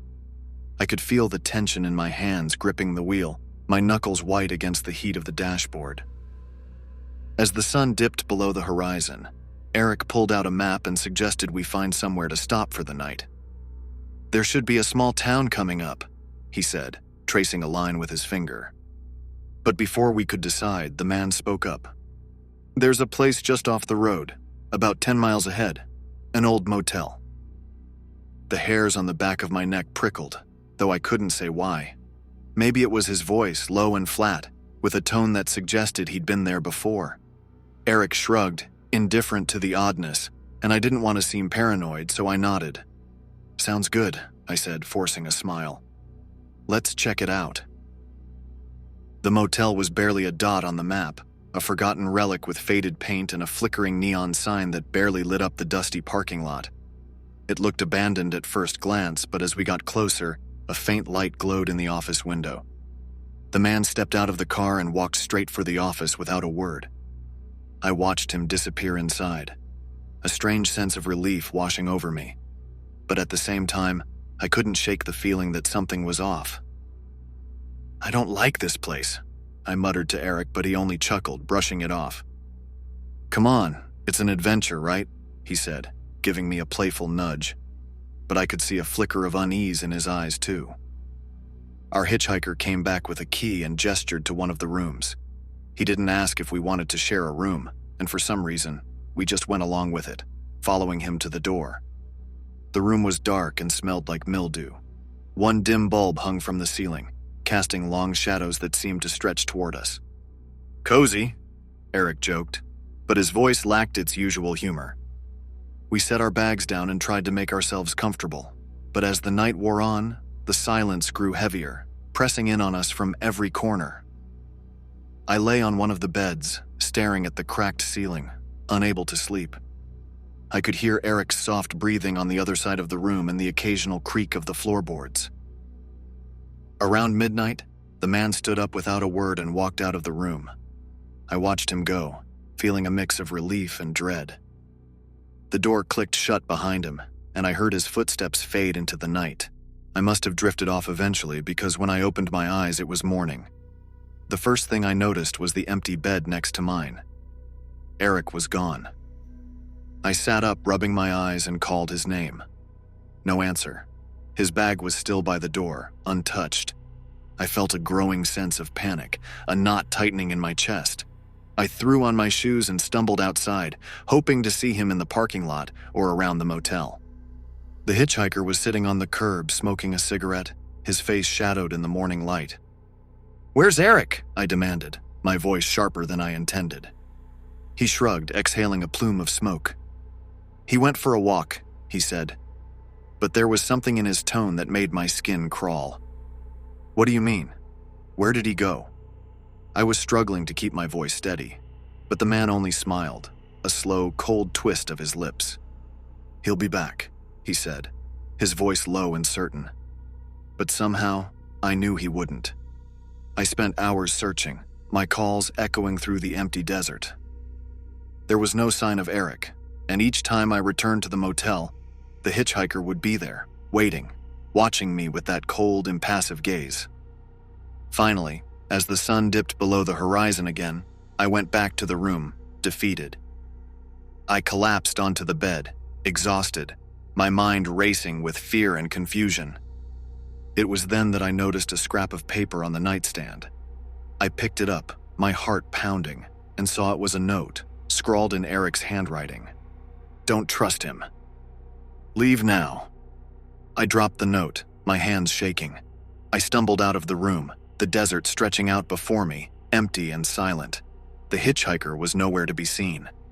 I didn't look back as I drove away, the dust swirling in my rearview mirror, the empty motel fading into the night behind me. Eric never came back. The emptiness of the desert stretched before me as I drove, my mind reeling. The note was still in my pocket, Eric's scrawled warning like a pulse against my leg. "Don't trust him. Leave now." Those words haunted me, tangling with the memories of the past 2 days until I couldn't tell what was real and what wasn't. I drove until the sun began to rise, a thin strip of light cutting across the horizon, and finally pulled into a gas station on the edge of a small, dusty town. I parked and stumbled out of the car, my body trembling with exhaustion and fear. The clerk behind the counter, a grizzled man with deep-set eyes, gave me a wary look as I grabbed a bottle of water and some snacks. "Long night?" he asked, his voice rough. "Yeah," I muttered, not looking up. "You could say that." I sat on the curb outside, the water bottle clutched in my hand, and tried to steady my breathing. Eric's face kept flashing in my mind, his easy grin, the way he'd shrugged off my worries. He was just gone. And the hitchhiker's cold, empty stare haunted me. A hollow reminder of that motel and everything I'd left behind. After a while, I mustered the courage to pull out my phone and call the police. My fingers shook as I dialed, feeling ridiculous trying to explain it to myself, let alone someone else. How could I tell them that my friend had simply vanished in the middle of the desert after we'd picked up a stranger? When the officer finally arrived, I recounted the story as best as I could. She listened intently, her gaze sharp, but as I finished, I could see the flicker of doubt in her eyes. "You said you didn't actually see him leave?" she asked, jotting down notes. Her tone was careful, as if she was testing my sanity. I shook my head, realizing how absurd it sounded. "No, I was asleep. When I woke up, he was just gone." The officer nodded slowly, her expression unreadable. "We'll do what we can," she said.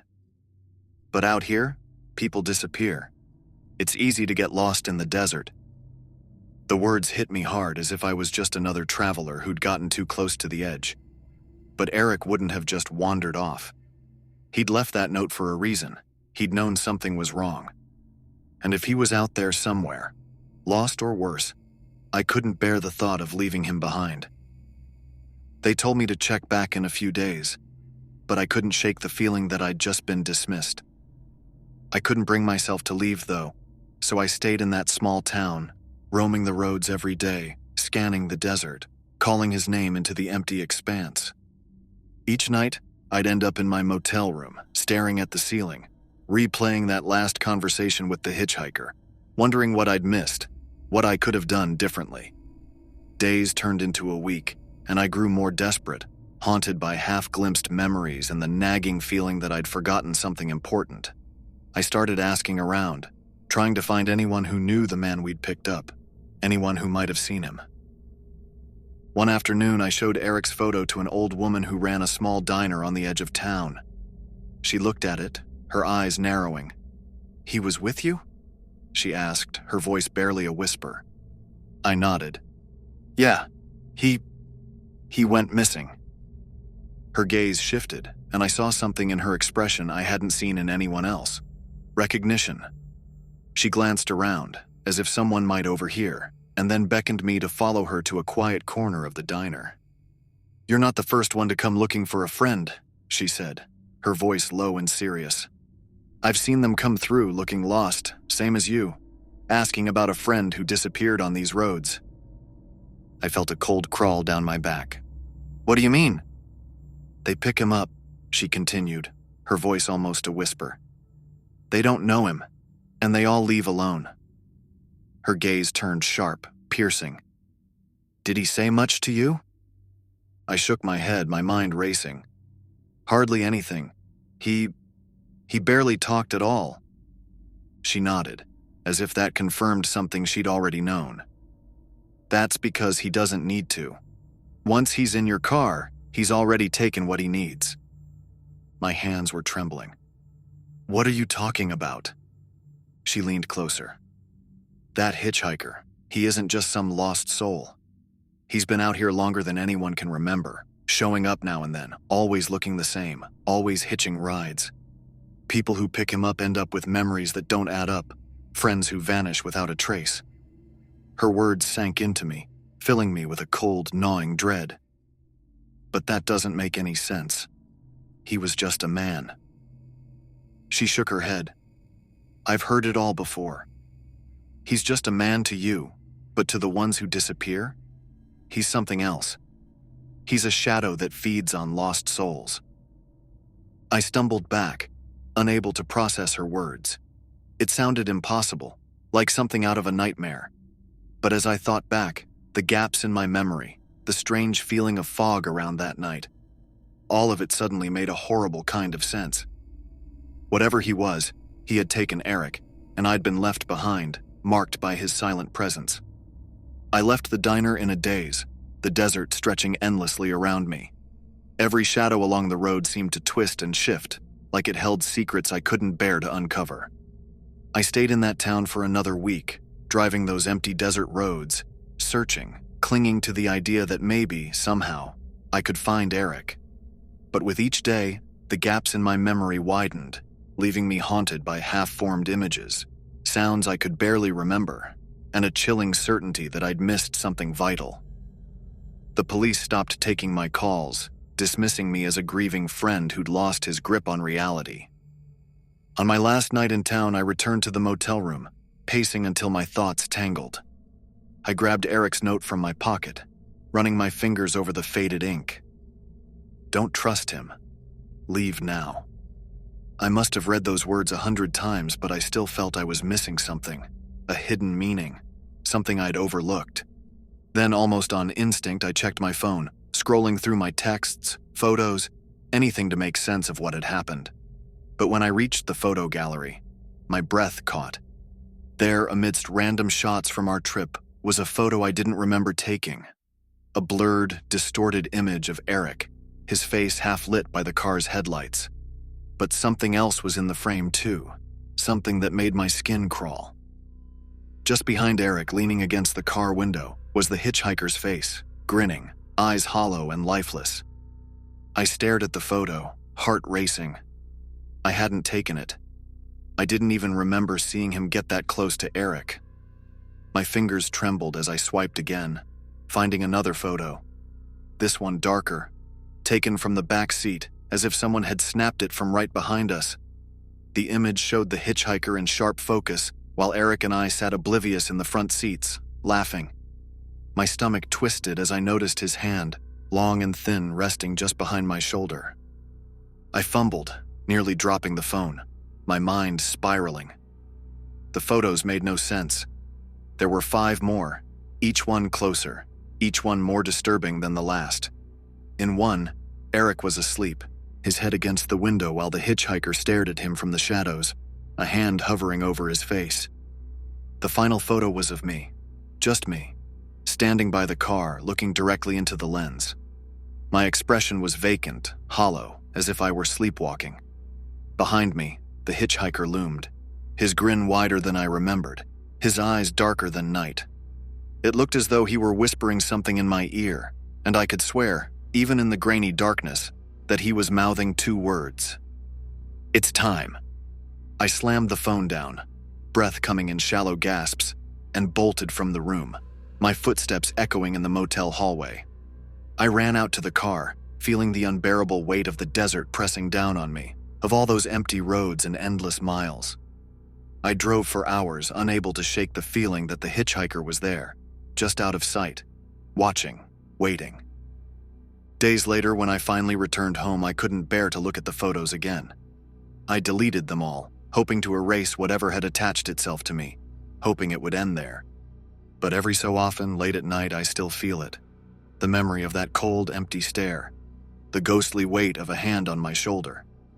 And sometimes when I wake in the early hours, my phone screen is lit, the gallery open to an empty, dark photo. The hitchhiker is gone. But sometimes in the silence, I wonder if he left me behind, or if he's still with me, waiting for the right moment to take me, just like he took Eric.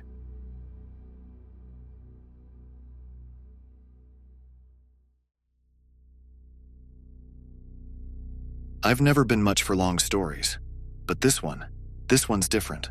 When people ask about my old roommate, they usually get an abridged version, some sanitized summary that glosses over the worst parts. But if you're reading this, I want you to know the truth. It started innocently enough. My lease was running up, and with prices the way they were, finding a one-bedroom was out of the question.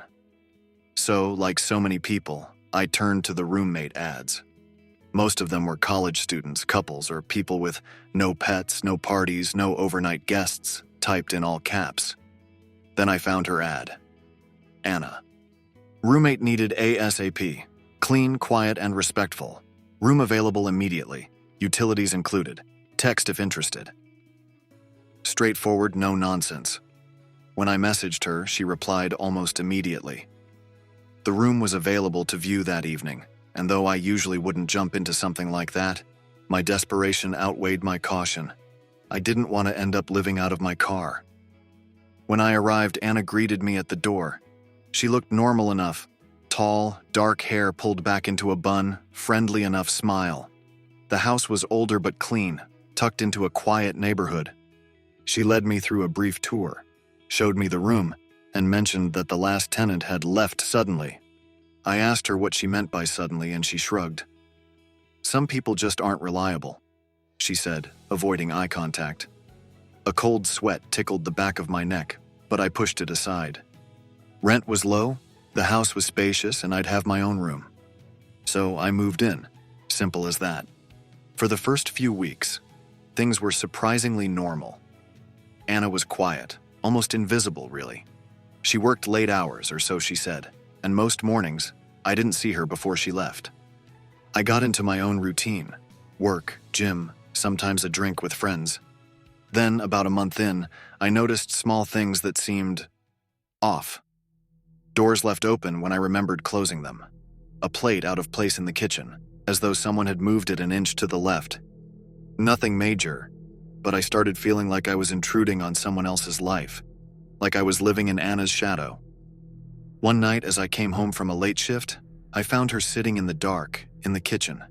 No lights, no phone, just sitting there with a glass of water, staring at the blank wall across from her. It took her a moment to notice me, and when she did, she barely flinched. "Couldn't sleep," she murmured, her gaze sliding over me. "Sometimes the silence feels so heavy." Her words stuck with me. Heavy silence. I didn't know what she meant, but after that night, I started noticing that strange stillness in the house. It wasn't just the absence of sound, it was a quiet that pressed in like the walls were closing. And then I started hearing noises. Not at first.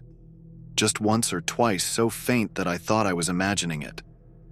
But by the end of that first month, I could hear faint sounds through the walls at night, things I couldn't place. A low hum, almost like a muffled voice, and scraping, as if someone was dragging something heavy across the floor. One night, I couldn't stand it anymore. I got up, trying to track down the noise. It was coming from the basement. The door to the basement had always been locked, and I'd never thought much of it. But that night, standing at the top of those steps, I could swear I heard movement down there. Soft, shuffling, like someone pacing in circles. My stomach twisted as I realized Anna hadn't mentioned a roommate before me. Had there been another one? The next morning, I confronted her. "Anna, I heard someone in the basement last night," I said, trying to keep my voice steady. "What's down there?" She paused, too long before shrugging. "Just some old furniture. Boxes. You know, storage stuff," she said, her tone too casual. Then she turned and walked away, dismissing me. After that, I avoided the basement. Every night, though, I would lie awake, listening, trying to convince myself I was just hearing the house settle or the pipes creaking. But I couldn't shake the feeling that there was something in that basement. The strangest part, though, was Anna's behavior. She became possessive, I guess you could say. Sometimes she'd make little comments, asking where I'd been or when I'd be home. It was like she was trying to keep track of my every move. One night she asked if I'd made dinner plans without her. "I just thought we'd do something together," she said, her voice oddly tense. "You know, since we lived together." I felt guilty, almost like I'd betrayed her, which was ridiculous. We weren't friends, just roommates. But it was enough to make me cancel my plans. And as I sat across from her that night, eating in silence, I couldn't help but notice how her eyes would flicker over to me, like she was studying every bite, every move. It went on like that, a slow creep, the kind of unease that gnaws at the edges of your sanity. I started to think about leaving, about packing up in the middle of the night and never looking back. But something held me there, a morbid curiosity, or maybe just the sense that I was too deep to turn around now. Then, one night, I finally got the courage to look into the basement. It was late, probably 3 a.m. I hadn't seen Anna all day. Her door had been closed and I'd figured she'd gone out. I slipped out of bed and made my way to the basement door, heart hammering in my chest. To my surprise, the door was unlocked. I crept down, my hand trailing along the cold railing. The smell hit me first, damp, stale, like something that had been left to rot. I could barely make out anything in the darkness, and I had to feel my way down the narrow staircase. Then I saw them. Photographs. Hundreds of them, pinned to the walls. Photos of me. At first, I thought they were random pictures she'd taken around the house, but as I got closer, I realized they weren't from inside. They were from my life. Pictures from before I even knew her. Some looked like they were taken from far away, like she'd been following me. My stomach turned as I moved along the wall, my fingers tracing over images of me in places I didn't remember seeing her. I felt a rising panic as I reached the last row of photos and found one of myself, taken only a day or so before. I had no idea how long she'd been watching me, but it was clear this wasn't just a casual interest. Then I heard the door close behind me. The lock clicked, and I was plunged into darkness. Panic surged through me, but I forced myself to stay calm. I banged on the door, shouting her name, but there was only silence. That pressing, heavy silence. I don't know how long I stood there, pounding, until my voice was hoarse. Eventually she spoke, her voice muffled through the wood. "You looked, didn't you?" she asked, a strange calmness in her tone. "They all look. But you're different. You actually came down here." I swallowed hard, a cold sweat breaking out over my skin. "What do you mean?" I demanded, though part of me didn't want to know. Her laughter, low and soft, echoed through the door. "Curiosity killed the cat, you know. I'm just helping it along." There was something off in her voice, something detached and almost clinical. My heart pounded as I tried to think of a way out, to find some weakness in her words, some crack I could use to escape. But she didn't come back. I don't know how long I was trapped down there, but by the time I managed to break down the door, the house was empty. I staggered out, my throat raw, my eyes burning from lack of sleep. And then, as I stumbled out the front door, something caught my eye. Another photograph, pinned neatly to the doorframe. It was a picture of me, from that night, standing in the kitchen. She must have taken it just before she locked me down there. My friends and family lived across country. I had nowhere else to go and I couldn't afford to move anywhere else. So as foolish as I was, I just brushed it off, thinking this was just some sort of bad joke from her side. But little did I know, this was about to get worse. As days passed, my paranoia deepened. I'd lie awake at night, staring at the ceiling, waiting for any hint of movement. When the night stretched on in that same oppressive silence, my mind would drift back to Anna's words that evening in the kitchen, about the heavy silence. I began to notice what she meant. The feeling of air thick with something unspeakable, something dark and foreboding. It didn't make sense. I couldn't understand how silence could feel like anything at all. But it did. It was then that my sanity began slipping. One morning I woke to find my bedroom door open, though I always closed it at night. I hadn't heard her. I hadn't even heard her footsteps. Yet something had definitely been in my room. My bedsheets were just slightly disturbed. The pile of clothes on the floor was neater than I'd left it, like it had been rearranged by someone who knew just how to throw things off without making me notice right away. And then, on the edge of my nightstand, I saw it. A hair tie. Black, just like Anna's. I swallowed hard, trying to brush off the thought that she'd been in my room as paranoia. Maybe I had moved in my sleep. Maybe I had opened the door and didn't remember. But a voice in the back of my head whispered that I was lying to myself, that she had indeed been in here. Watching. Listening. After that, I started locking my bedroom door. I even bought a little alarm from a hardware store to place on the handle. It gave a high-pitched scream whenever the door opened. I thought it might help me sleep better, knowing that I'd hear her if she ever tried to come in. But the alarm only made things worse. Some nights I'd hear a faint click from the other side of the door, like someone testing the handle, and the alarm would let out a tiny whine before going silent. I'd lie there, heart racing, wondering if it had just been my imagination or if Anna was really outside my door, waiting for me to let my guard down. One night, as I was brushing my teeth, I heard a knock on the bathroom door. I'd locked it too, even though it seemed ridiculous to lock myself in my own bathroom. But now, I was grateful for the precaution. "Can I come in?" Her voice was soft, almost a whisper, but there was something in it that made my skin crawl. "I'm busy," I replied, forcing myself to keep my voice steady. Silence. Then, "You don't trust me, do you?" Her tone was hurt, almost childlike, but beneath it was something sharp, something dangerous. I didn't respond, hoping she'd just go away. After a few seconds, I heard her footsteps retreat, but I didn't leave the bathroom until I was sure she was back in her room. When I finally slipped out, I made my way to my bedroom, double-checking the alarm and locking the door tight behind me. Days turned into weeks. I barely saw Anna, and I began to wonder if she was avoiding me as much as I was avoiding her. But then little things started happening again. My belongings would be shifted just slightly, almost imperceptibly. My toothbrush moved, a book out of place. I'd hear faint footsteps outside my door in the middle of the night, so light they barely made a sound, but just loud enough to make my skin crawl. Then one morning I woke up to find a note slipped under my door.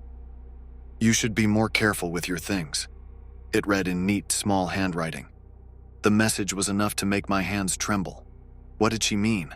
I hadn't left anything out of place, I was sure of it.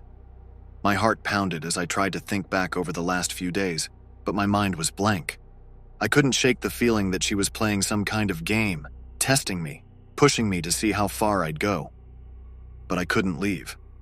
I was trapped by the lease, by my finances, and, if I was honest with myself, by my own twisted curiosity. I needed to know what she was up to, what she was hiding. The night I went into the basement was the last straw. I'd just come home from work, exhausted, ready to collapse into bed.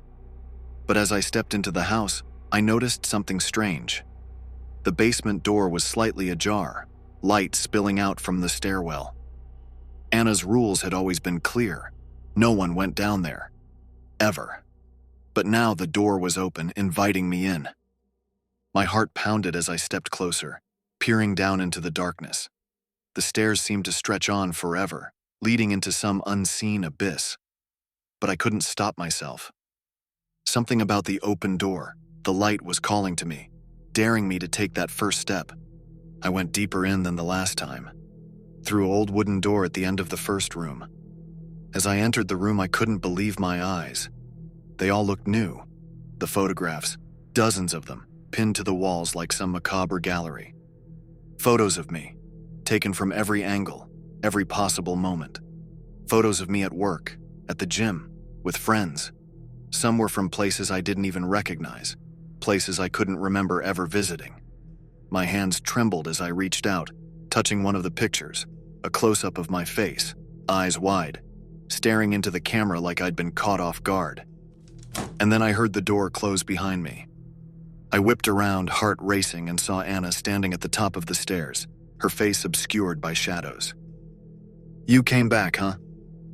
Her voice was calm, almost gentle, but there was a coldness to it that made my blood run cold.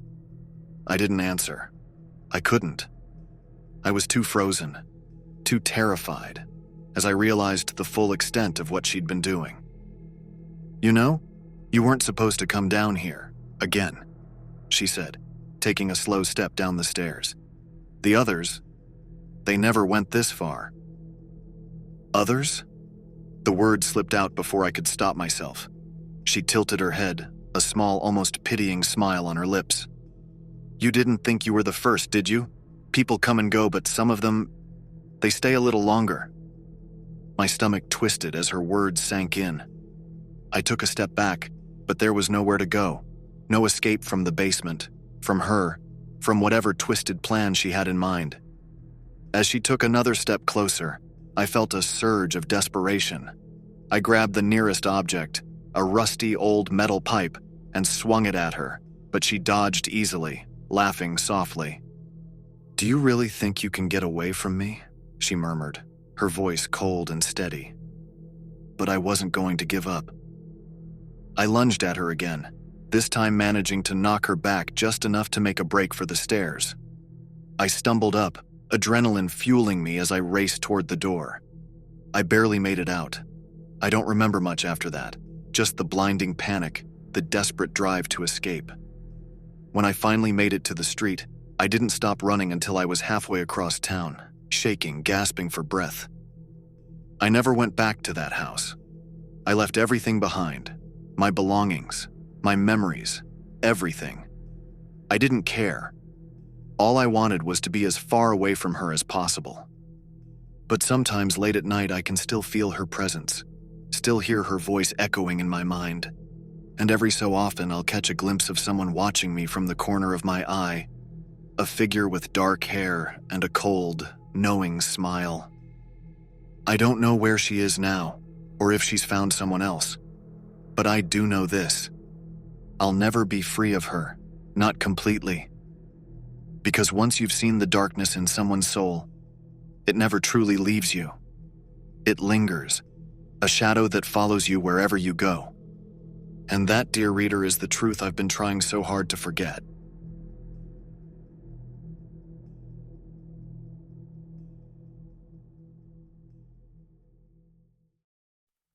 The fire in the hearth had burned down to embers, casting long, uneven shadows across the small living room. The storm outside had knocked out the power an hour ago, and the house creaked under the wind's weight. It was the kind of night that made stories cling to you, like smoke in your lungs. "Dad?" I asked, breaking the silence. He sat across from me in his recliner, a glass of whiskey in his hand. "Hmm?" he replied, his eyes fixed on the glowing remnants of the fire. "You ever heard any of those old-town stories? Like the ones people don't like to talk about?" His gaze shifted to me, his brow furrowed like he was deciding whether to answer. He took a slow sip before setting the glass on the side table.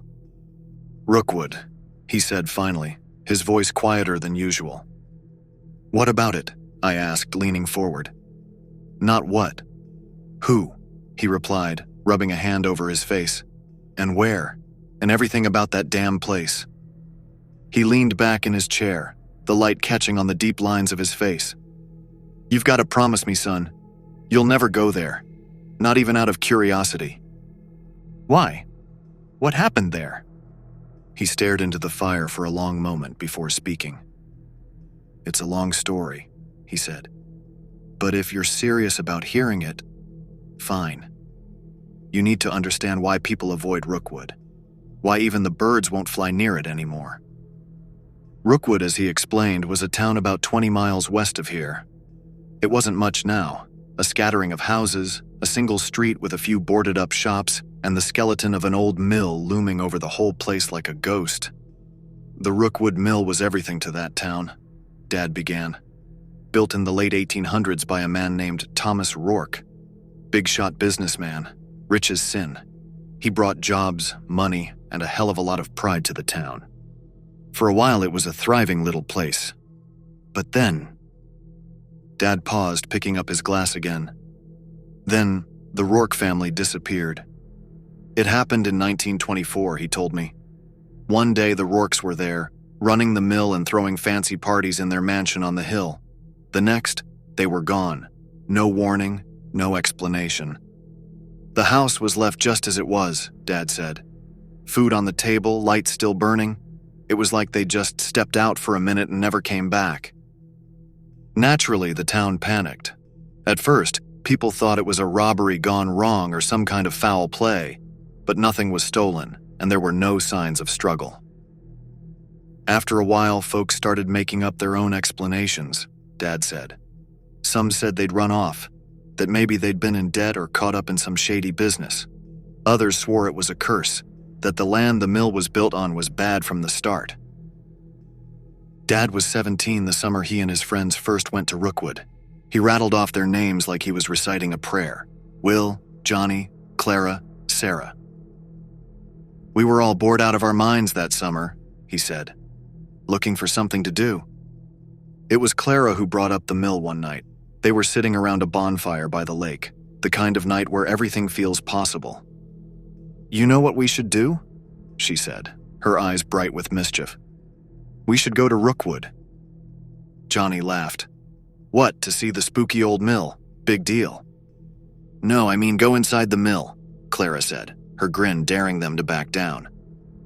They biked out there the following weekend, the sun blazing down on the cracked pavement. From a distance, the mill looked almost picturesque, its weathered stone walls framed by overgrown trees. But up close, it was different. It felt wrong, Dad said, his voice dropping. Like the air was thicker there, harder to breathe. They climbed the rusted fence and poked around the property, laughing at their own nerves. The old water wheel was still intact, though coated in moss and rust. The windows were smashed, and the front door hung crookedly on its hinges. We didn't go in that day, Dad said.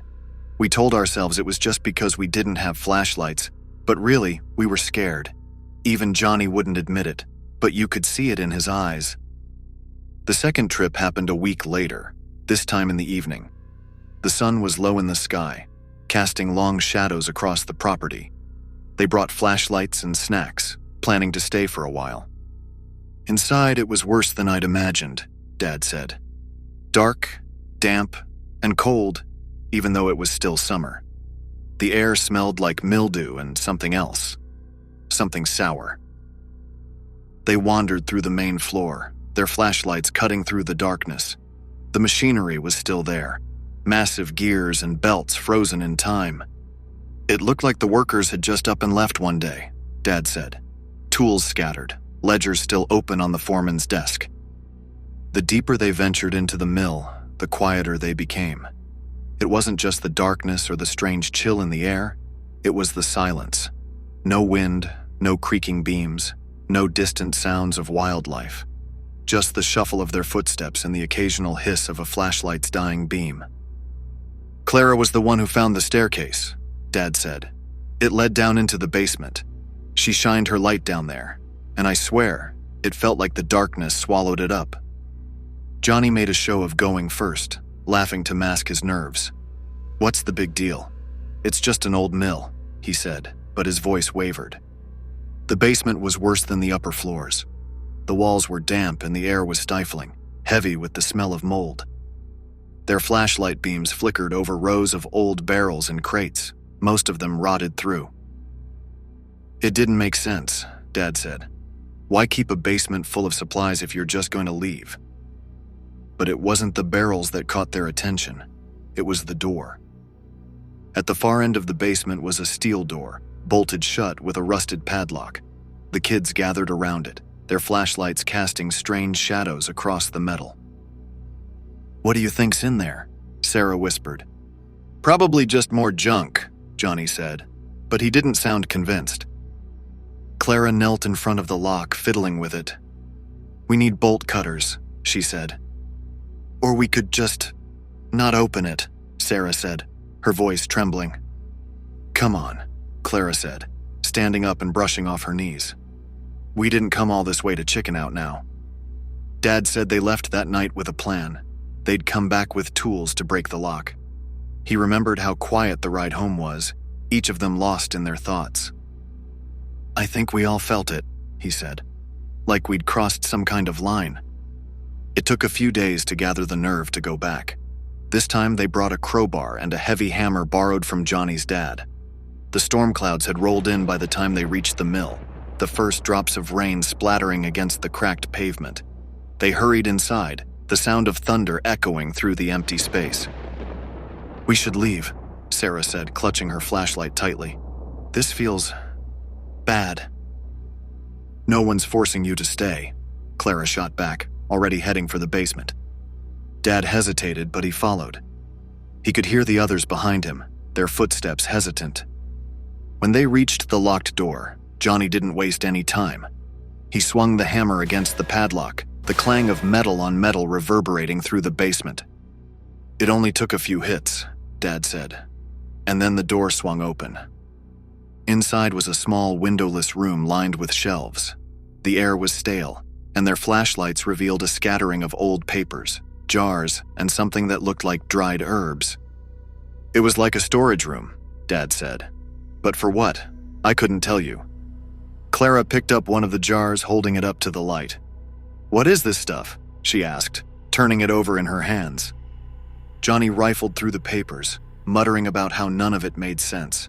They were covered in strange symbols and diagrams, along with notes written in a neat, looping script. "It wasn't English," Dad said. "At least not any kind I'd ever seen." Sarah stayed by the door, her flashlight shaking. "We shouldn't be here," she said again. It was Clara who found the trapdoor. It was hidden beneath a rotting rug in the corner of the room, the wood around it warped with age. "No way," Johnny said, stepping back as she pulled the rug aside. Clara grinned. "This is it," she said. "This is what they were hiding." The trapdoor creaked as they pried it open, revealing a narrow set of stairs leading down into pitch blackness. "Absolutely not," Sarah said, backing away. "I'm done. I'm leaving." But Clara was already heading down, her flashlight beam bouncing wildly. Johnny followed, muttering something about how this was going to make a great story. Dad hesitated at the top of the stairs, his heart pounding in his chest. He didn't want to go, but he didn't want to be the one who stayed behind either. The stairs ended in a low-ceilinged chamber, the walls carved from the same rough stone as the mill. In the center of the room was a large, circular pit, its edges lined with crumbling bricks. "What the hell is this?" Johnny whispered, his voice echoing in the silence. Clara approached the pit, shining her flashlight down into the darkness. "It's deep," she said. "I can't see the bottom." They stood there for a long moment, the weight of the place pressing down on them. "I don't like this," Dad said finally. "Let's go." But Clara wasn't listening. She was leaning over the edge of the pit, her flashlight beam flickering. "There's something down there," she said. They argued about it, of course. Sarah refused to go any further, and Dad was on the verge of leaving too. But Clara was determined. "There's a ladder," she said, pointing to the rusted rungs bolted to the side of the pit. "You're insane," Johnny said, but he didn't stop her. Dad described watching her climb down, her flashlight growing smaller and smaller until it disappeared entirely. "Clara?" Johnny called after a few minutes. No response. "Clara, this isn't funny," he shouted, his voice cracking. They never found her. Dad didn't go into detail about what happened next, but he said they searched for hours, calling her name until their voices were hoarse. "We never told anyone the truth," he said. "When we got back to town, we told everyone she'd fallen and hit her head, that the current in the creek must have taken her away." He stared into the fire for a long moment, his face drawn. "But we knew. We knew she never came out of that pit." Dad looked at me. his eyes dark and serious. "That's why you stay away from Rookwood," he said. "There are some places you just don't mess with. Some things you're not meant to find." The fire crackled softly, and for a moment, the only sound was the wind howling outside. "I'll never go there," I said, my voice barely above a whisper. "Good," he said, leaning back in his chair. "Because if you do, you might not come back." Dad shifted in his chair, his face pale as the fire cast flickering shadows over his expression. Even after we left Rookwood, it never really left us. The guilt, the fear, it clung to us like smoke you can't wash off. Johnny, Sarah, and Dad, then just a scared boy, returned to town that night shaken, dirty, and half mad with panic. They agreed to stick to their story, that Clara had slipped, fallen, and been swept away by the rushing creek. It was believable enough, but it didn't sit well with anyone in Rookwood. "People whispered," Dad said, staring into the flames. "They asked why we'd even been at the mill, why we hadn't come back for help sooner. No one outright accused us of anything, but we could feel the judgment, and I think some of them knew we were lying. The local sheriff had led a small search party, but they turned up nothing. No trace of Clara, not in the creek, not near the mill, not anywhere. The sheriff gave up after a week, but Rookwood didn't. You don't just lose a girl in a town that small without people talking about it for decades." Dad leaned forward, elbows on his knees. "Johnny took it the hardest. He never forgave himself for letting her climb down there alone. Said he should have gone after her, but he was too scared. After a while, he stopped coming around altogether. Johnny moved away not long after graduation, cutting all ties with the town and everyone in it. No one heard from him again, though Dad sometimes wondered if Johnny ever had nightmares about that pit, like he did." "And Sarah?" I asked. "She went the other way. Clung to church, to community, to anything that made her feel safe. But even then, she was different after that night. Jumpier. She wouldn't even talk about the mill, not even to me." Dad paused, his voice dropping to a whisper. "But me, I couldn't stay away. The fire popped, sending sparks into the air. It wasn't like I wanted to go back," he said. "But something about that place, it got into my head. I'd wake up in a cold sweat, dreaming about that pit, about Clara's flashlight disappearing into the dark. And one night, I did go back." I stared at him, my heart thudding. "What happened?" "It was a couple years later," Dad said. "I told myself it was just to put my mind at ease. Maybe I'd find something, a clue we missed. Maybe I'd just prove to myself it was all in my head." He described sneaking out of the house, driving the 10 miles to the edge of town, and walking the rest of the way to the mill in the dead of night. "It was worse than I remembered," he said. "The way the walls seemed to lean in, the silence pressing down on me. But I couldn't stop myself. I had to see it." The basement was unchanged, the door still hanging open. The trapdoor, too, was where they'd left it, the ladder descending into darkness. "I didn't want to go down," he said. "But it was like something was pulling me. Like if I didn't, I'd regret it forever." What lies beneath? The ladder groaned under his weight as he descended. His flashlight flickered, but he kept going, one rung at a time, until his feet hit solid ground. "It was a tunnel," he said. "Narrow and low with walls carved out of stone. It smelled like damp earth and something foul. Something I can't describe." He walked for what felt like miles, the beam of his flashlight barely piercing the darkness ahead. The air grew colder, heavier, the deeper he went. "And then I found it," he said, his voice shaking. "A room. Bigger than the one upstairs, but empty. Just bare walls and that same circle of bricks in the center." "What did you do?" I asked, barely breathing. "I didn't get any closer," he said. "I couldn't. I felt like if I stepped into that room, I wouldn't come back." He left that night, swearing he'd never go back, and he didn't, at least, not physically. But in my dreams, he said, his voice heavy with regret, I'm always back there, standing at the edge of that pit, staring into the dark. He rubbed his hands together, his eyes far away. I don't know what happened to Clara, not really. But sometimes, I think about what would have happened if I'd gone down there after her. And sometimes I'm glad I didn't. We sat in silence for a long moment, the fire crackling between us. What are you trying to tell me? I asked finally. He looked at me, his eyes full of something I couldn't quite name. Just that some places aren't meant to be explored, he said, and some secrets aren't worth uncovering.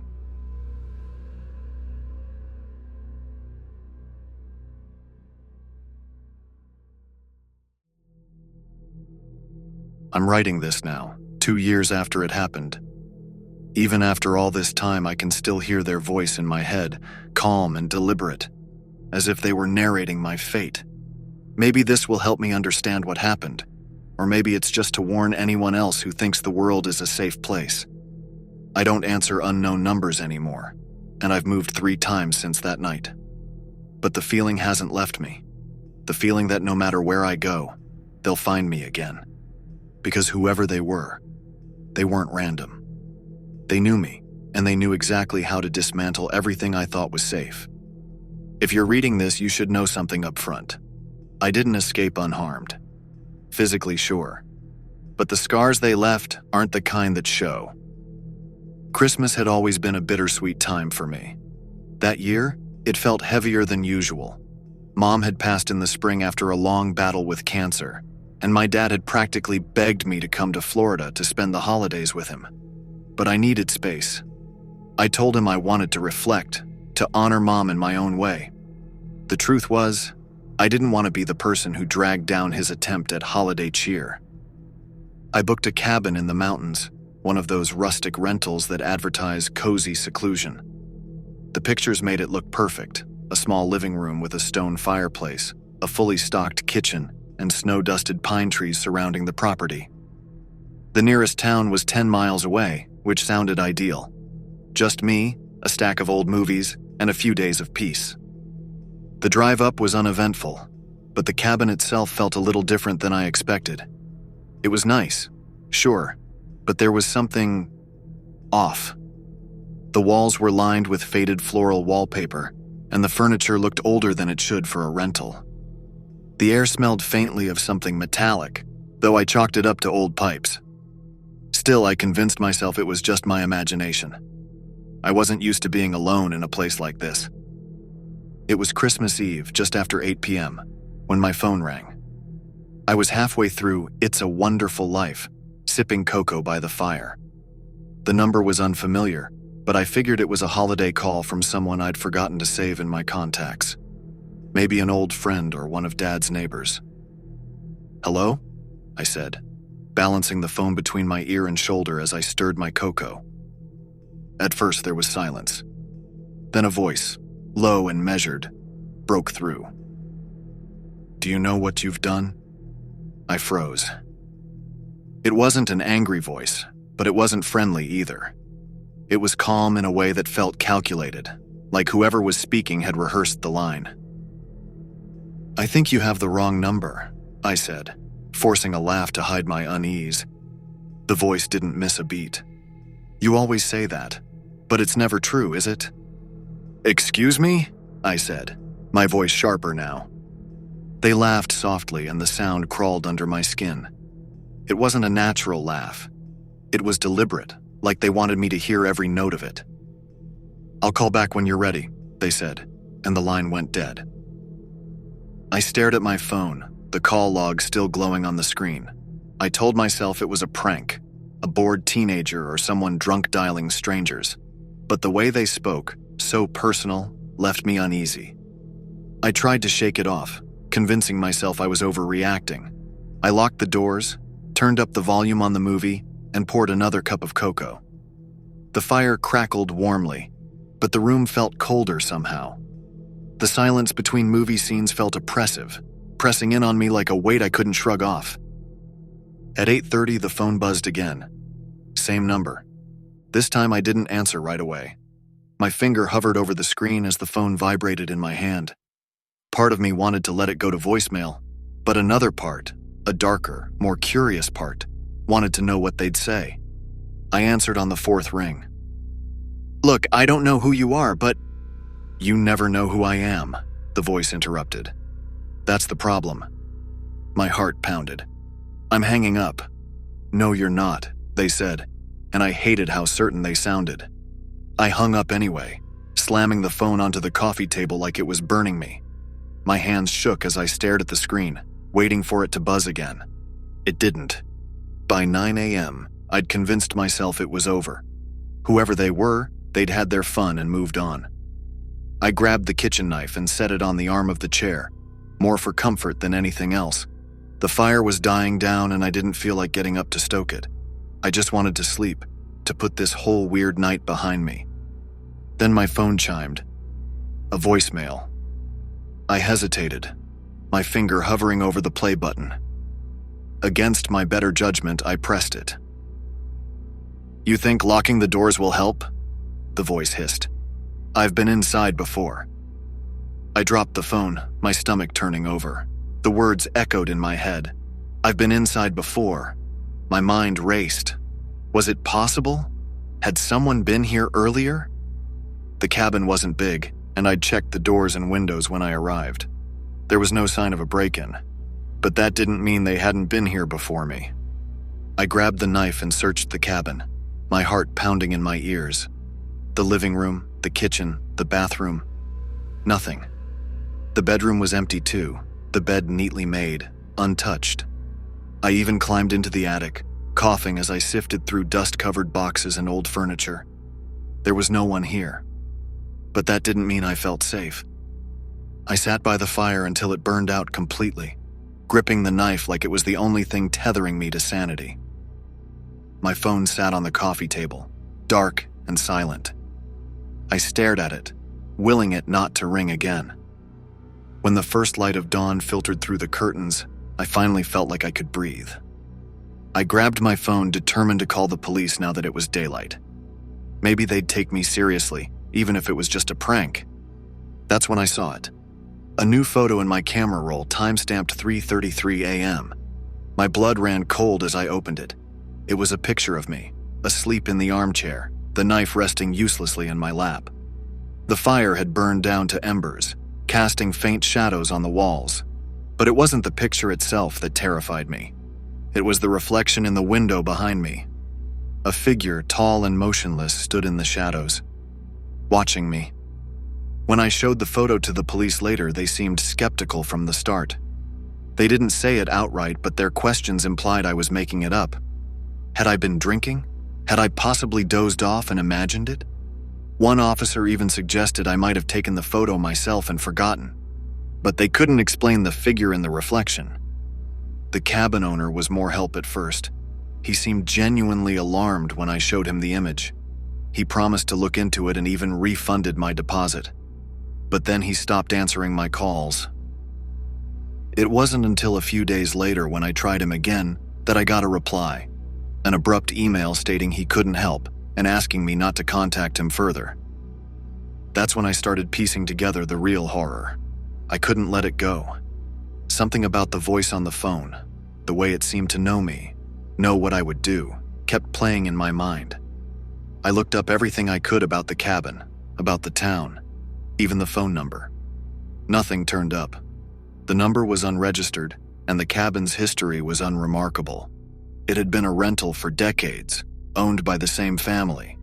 No murders, no strange disappearances, just a quiet, forgotten place in the woods. But then I noticed something strange in the photo. At first, I had been too focused on the figure in the window to notice, but when I zoomed in, I saw the faint outline of something on the coffee table next to me. A scrap of paper. I hadn't left any paper there. I hadn't even brought anything like that with me. It hadn't been there before I fell asleep.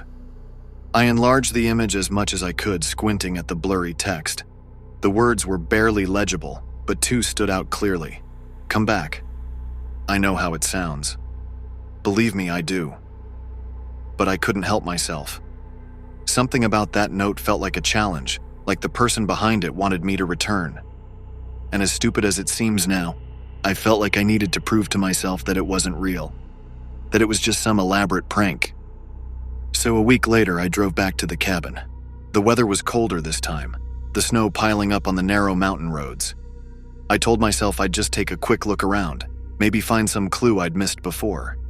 I parked in the same spot, my breath fogging in the icy air as I approached the door. It was unlocked. Inside, everything was exactly as I'd left it, except for the note on the coffee table. It wasn't the scrap of paper I'd seen in the photo. This was a full sheet, folded neatly in half, with my name written on the front in black ink. My stomach turned as I unfolded it, my hands trembling. The message was short but unmistakable. "Do you remember now?" Unsettling memories. I didn't understand. Remember what? I searched the cabin again, tearing through drawers and closets, looking for some kind of explanation. But there was nothing new, nothing that made any sense. Until I opened the attic door. The musty smell hit me immediately, the air colder up there than in the rest of the cabin. I climbed the ladder, shining my flashlight into the shadows. The boxes and old furniture were still there, undisturbed. But something was different this time. A rolled-up carpet in the far corner, barely visible under the dust. I unrolled it, my heart pounding in my chest. At first I thought it was empty, but then I saw the stains. Dark, irregular patches soaked into the fabric, almost black against the faded beige. I recoiled, but as I backed away, my foot hit something solid. I looked down and saw a small, leather-bound book. A diary. The handwriting was small and precise. The entries dated decades ago. Most of it was mundane, notes about the weather, hunting trips, repairs to the cabin. But as I flipped through, the tone began to change. The writer started mentioning a guest, someone who had stayed at the cabin longer than expected. The entries grew more erratic, filled with paranoid ramblings about how the guest couldn't be trusted, how they needed to be dealt with. The final entry stopped me cold. I did what I had to do. No one will find them. But sometimes, I think I can still hear them crying. Maybe it's just the wind. I don't know how long I sat there staring at that diary, but eventually, I heard the sound that still haunts me to this day, my phone ringing. The same number. I answered without thinking, my voice shaking as I whispered, "Who are you?" The response was instant, as if they'd been waiting for me. "You should know by now," the voice said. "After all, you were there too." I dropped the phone, my mind racing. You were there too. What did they mean? Then it hit me. The dream. I'd had a dream the first night I stayed at the cabin, though I hadn't thought about it much since. In it, I was standing in the attic, holding something heavy in my hands. There was someone else there, a man, tied up and pleading with me. I couldn't hear what he was saying, but I remembered the way he looked at me, his eyes wide with terror. In the dream, I hit him. Over and over. But it wasn't a dream, was it? I stumbled out of the attic, clutching the diary, the phone still ringing somewhere behind me. My vision blurred as memories I couldn't explain began flooding back. The cabin, the man, his screams. I didn't just stay at the cabin that Christmas. I'd been here before, years ago. And the person I'd killed wasn't just some random guest. He was someone I knew, someone I had a reason to silence. But the details were still hazy, like pieces of a puzzle I couldn't quite fit together. The phone went silent, and the cabin seemed to close in around me. I ran to my car, the diary still in my hand, and drove away as fast as I could. The memories haven't stopped since that day. They come in flashes, the weight of the carpet as I dragged it to the attic, the sound of the man's voice begging me to stop, the overwhelming certainty that what I was doing was right. But I don't know why I did it, or who the man was. The diary is gone now. I burned it the day I got home, but I still get calls from that number. Sometimes they don't say anything. Sometimes they laugh. And sometimes they ask the same question that keeps me up at night. Do you remember now? I tried to move on after that Christmas, to bury what I'd uncovered as deeply as I could. I told myself it was some sick prank, an elaborate hoax designed to mess with my head. But the truth always has a way of clawing its way back to the surface, no matter how much you try to smother it. I've spent years piecing together fragments of memory, cross-referencing them with news articles, even hiring a private investigator to look into my own past. What I've learned has only confirmed my worst fears. The cabin wasn't just any rental. It was connected to a case that went cold over a decade ago. A missing person who disappeared around Christmas. A man whose description matches the one in my dream. A man I now know wasn't just a stranger. He was someone who had wronged me, though the specifics of his betrayal remain elusive. Maybe I've blocked it out, or maybe the truth is too horrible to face. But the clues I've gathered paint a chilling picture. I went to the cabin that year with a purpose, and I carried it out with chilling precision. The calls still come, especially around Christmas. I've changed my number, moved cities, even tried therapy. Nothing works. They always find me. And every time the voice on the other end asks the same thing, "Do you remember now?" The answer is yes. I remember everything.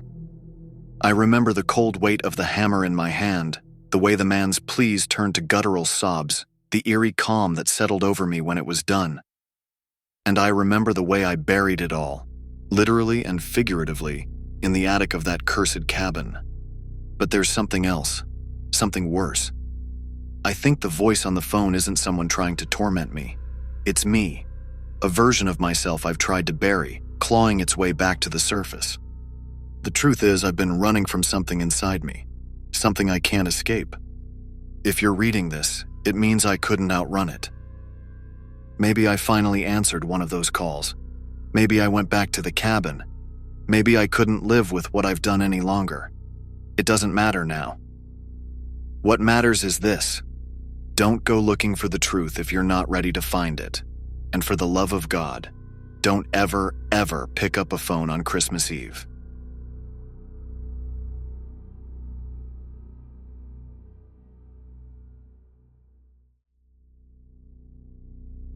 People talk about trauma as if it fades, like ink on paper. I wish they were right. It's been years since that Christmas Eve, but some nights I still wake up with my heart pounding, sweat soaking the sheets. It wasn't supposed to happen that way, not to us. Marcy was more than a coworker. She was my friend. And while I've told myself 1,000 times that there was nothing I could have done, the truth is, I'll never know for sure. People always want to know what happened when they hear about it. They want the gory details, the drama.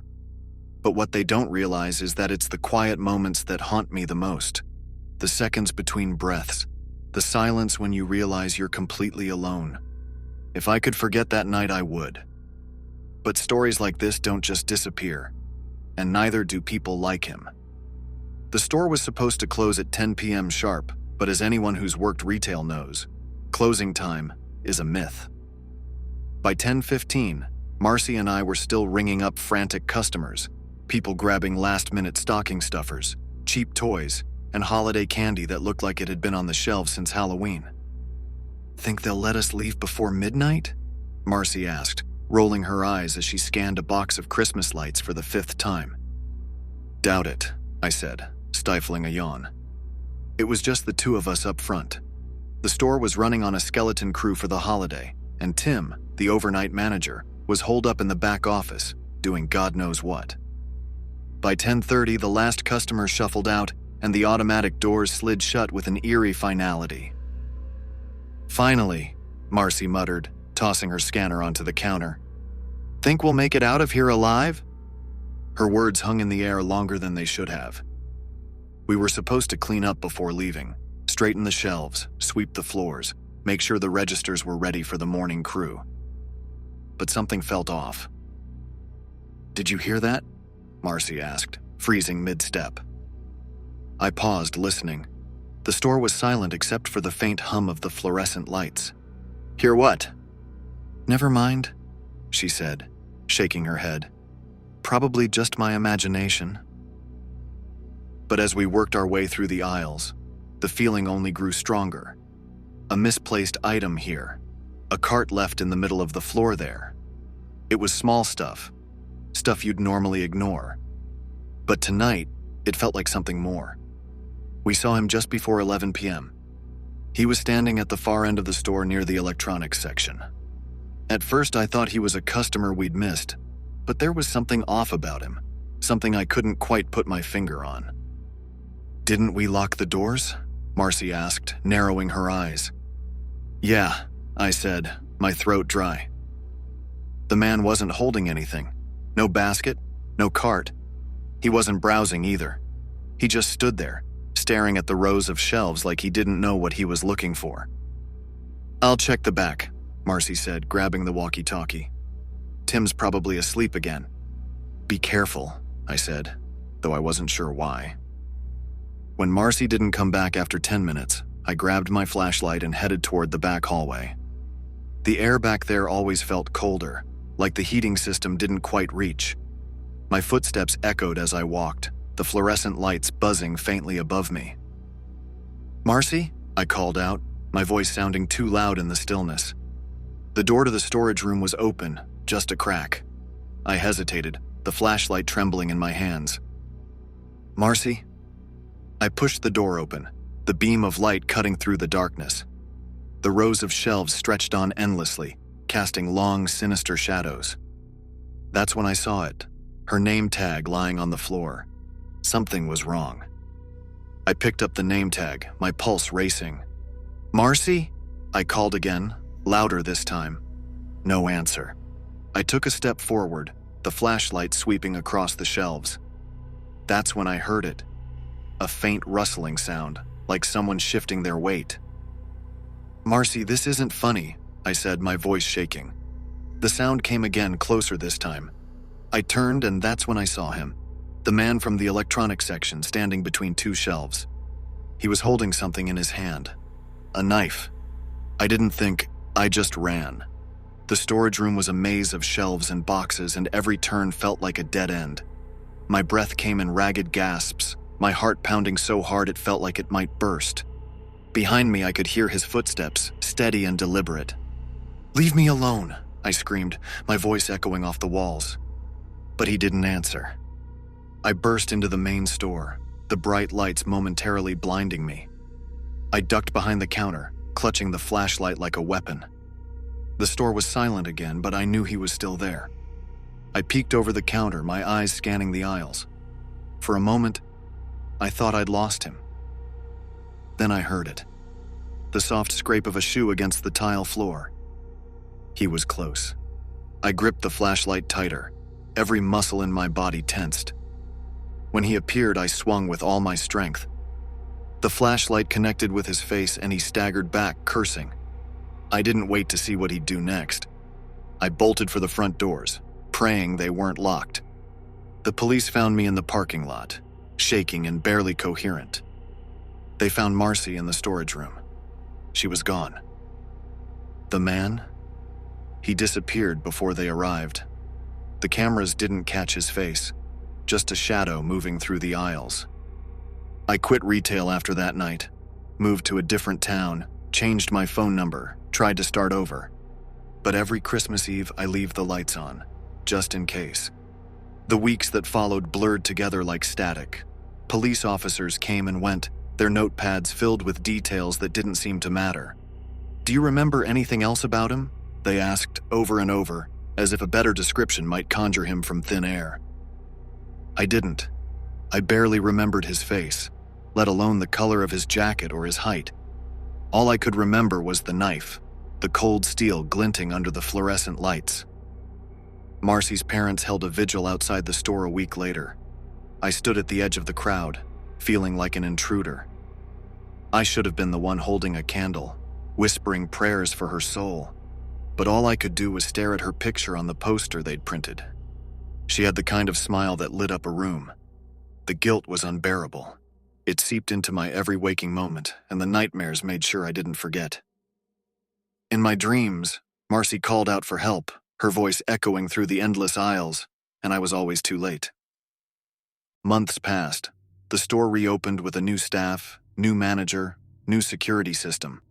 For a while, the local news carried stories about safety policies and holiday crime spikes. Then the coverage stopped. But he never stopped. At least not in my mind. The police assured me the man was likely a drifter, someone passing through town, someone who'd moved on by now. It's unlikely he'll ever return, they said, but their voices lacked conviction. I started seeing him everywhere. At the gas station, standing too close. At the grocery store, lingering near the checkout line. Once I thought I spotted him across the street from my apartment, his figure silhouetted against a street lamp. But every time I looked again, he was gone. I told myself it was my imagination, trauma playing tricks on me. But deep down, I knew better. The following December, I did everything I could to avoid the holiday. No lights, no tree, no cheery music to remind me of what I'd lost. Still, the date loomed like a storm cloud. On Christmas Eve, I stayed home, locked every door, closed every curtain, and sat in the dark with a bat resting across my lap. But darkness has a way of amplifying fear. Around 10 p.m., I heard it. A knock at the door. It wasn't the kind of knock you'd expect from a neighbor or a caroler. It was deliberate, heavy. I froze, my grip on the bat tightening. "Who is it?" I called out, my voice shaking. No answer. I inched toward the peephole, my heart hammering in my chest. When I looked through, there was no one there. I stepped back, every nerve in my body on edge. That's when I heard it, the faintest sound of footsteps retreating down the hall. The cops didn't take me seriously. "Probably kids messing around," one of them said, not bothering to hide his smirk. But I knew better. After that night, the calls started. At first I thought they were spam, random numbers that hung up the moment I answered. But then one of them left a voicemail. It was a single word, spoken in a voice I didn't recognize but couldn't forget. Run. For years I lived like a fugitive, moved twice, changed my phone number again. I kept my guard up, avoiding public places, always glancing over my shoulder. But the thing about fear is that it wears you down. Eventually, you start convincing yourself that maybe it's all in your head. Last Christmas, I decided to visit my family for the first time in years. It felt like a step toward reclaiming my life. One night of normalcy after years of paranoia. I almost convinced myself that I'd imagined the whole thing. That is, until I saw the gift. It was sitting on the front porch when I arrived. A small box, wrapped in plain brown paper, tied with a red ribbon. No tag. No markings. I thought it was from one of the neighbors, a kind gesture for the holidays. But when I opened it, my blood ran cold. Inside was a single item, Marcy's name tag. I dropped the box, stumbling back as if it had burned me. The name tag clattered to the ground, the letters glinting in the fading sunlight. I looked around, but the street was empty.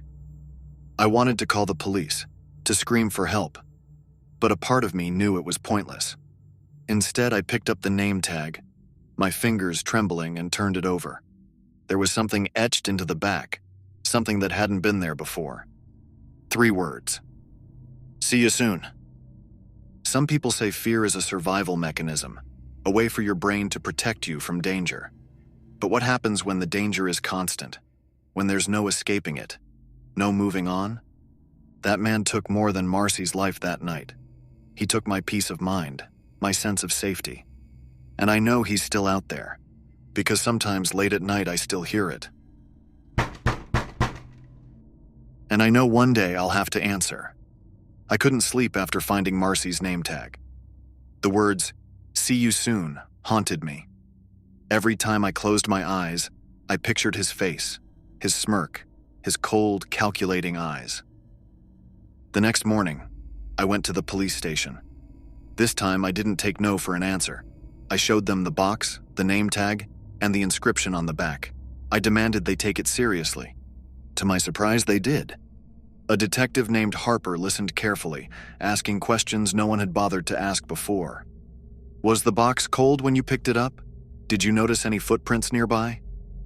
His questions felt sharp, precise, like scalpels cutting into the truth. "It's possible he left fingerprints," Harper said. "We'll need to process this."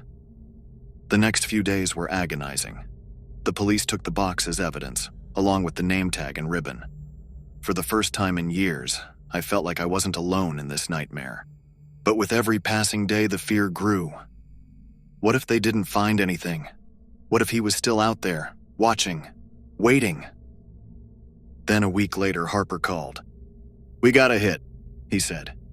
It turned out the man wasn't as careful as I thought. He'd left partial prints on the ribbon and the edge of the box, enough for the police to identify him. Richard Elkins, a drifter with a long history of violent crimes. "He's been moving around the state for years," Harper explained. "Mostly small towns, keeping a low profile. But this time, he slipped up. They tracked him to an abandoned house on the outskirts of town. It was the kind of place that screamed isolation, overgrown weeds, boarded-up windows, and a sagging roof. I wasn't there for the raid, but Harper filled me in later. "He put up a fight," he said, his voice grim. "We found a knife matching the description you gave us. And other things." I didn't ask for details. I didn't want to know. A week later, Harper asked if I'd be willing to come to the station. "We need you to make a positive ID," he said. When I walked into the room, my legs nearly gave out. There he was, sitting on the other side of the glass, shackled to the table. He looked older than I remembered, his face weathered and lined, but the eyes were the same. Cold, unfeeling. "That's him," I said, my voice barely a whisper. Harper nodded. "We've got enough evidence to keep him locked up for good. He won't hurt anyone else." You'd think I would have felt relief, but I didn't. Not right away. It took time for the reality to sink in, for the fear to fade. For years, I'd lived under the shadow of that night, convinced he'd come back to finish what he started. Knowing he was behind bars didn't erase the trauma, but it gave me something I hadn't felt in a long time. Hope. I still think about Marcy, especially around Christmas. I think about how brave she was, how she tried to protect me. This year, for the first time in over a decade, I visited her grave. I brought a wreath and laid it gently against the headstone. "I'm sorry," I whispered, "but he's gone now. He can't hurt anyone else." As I walked away, I felt a weight lift from my shoulders. Richard Elkins was sentenced to life in prison without the possibility of parole. His trial revealed a string of unsolved crimes across multiple states, each one more horrifying than the last. The media called him the Drifter, but to me he was just a monster. And now finally that monster was caged.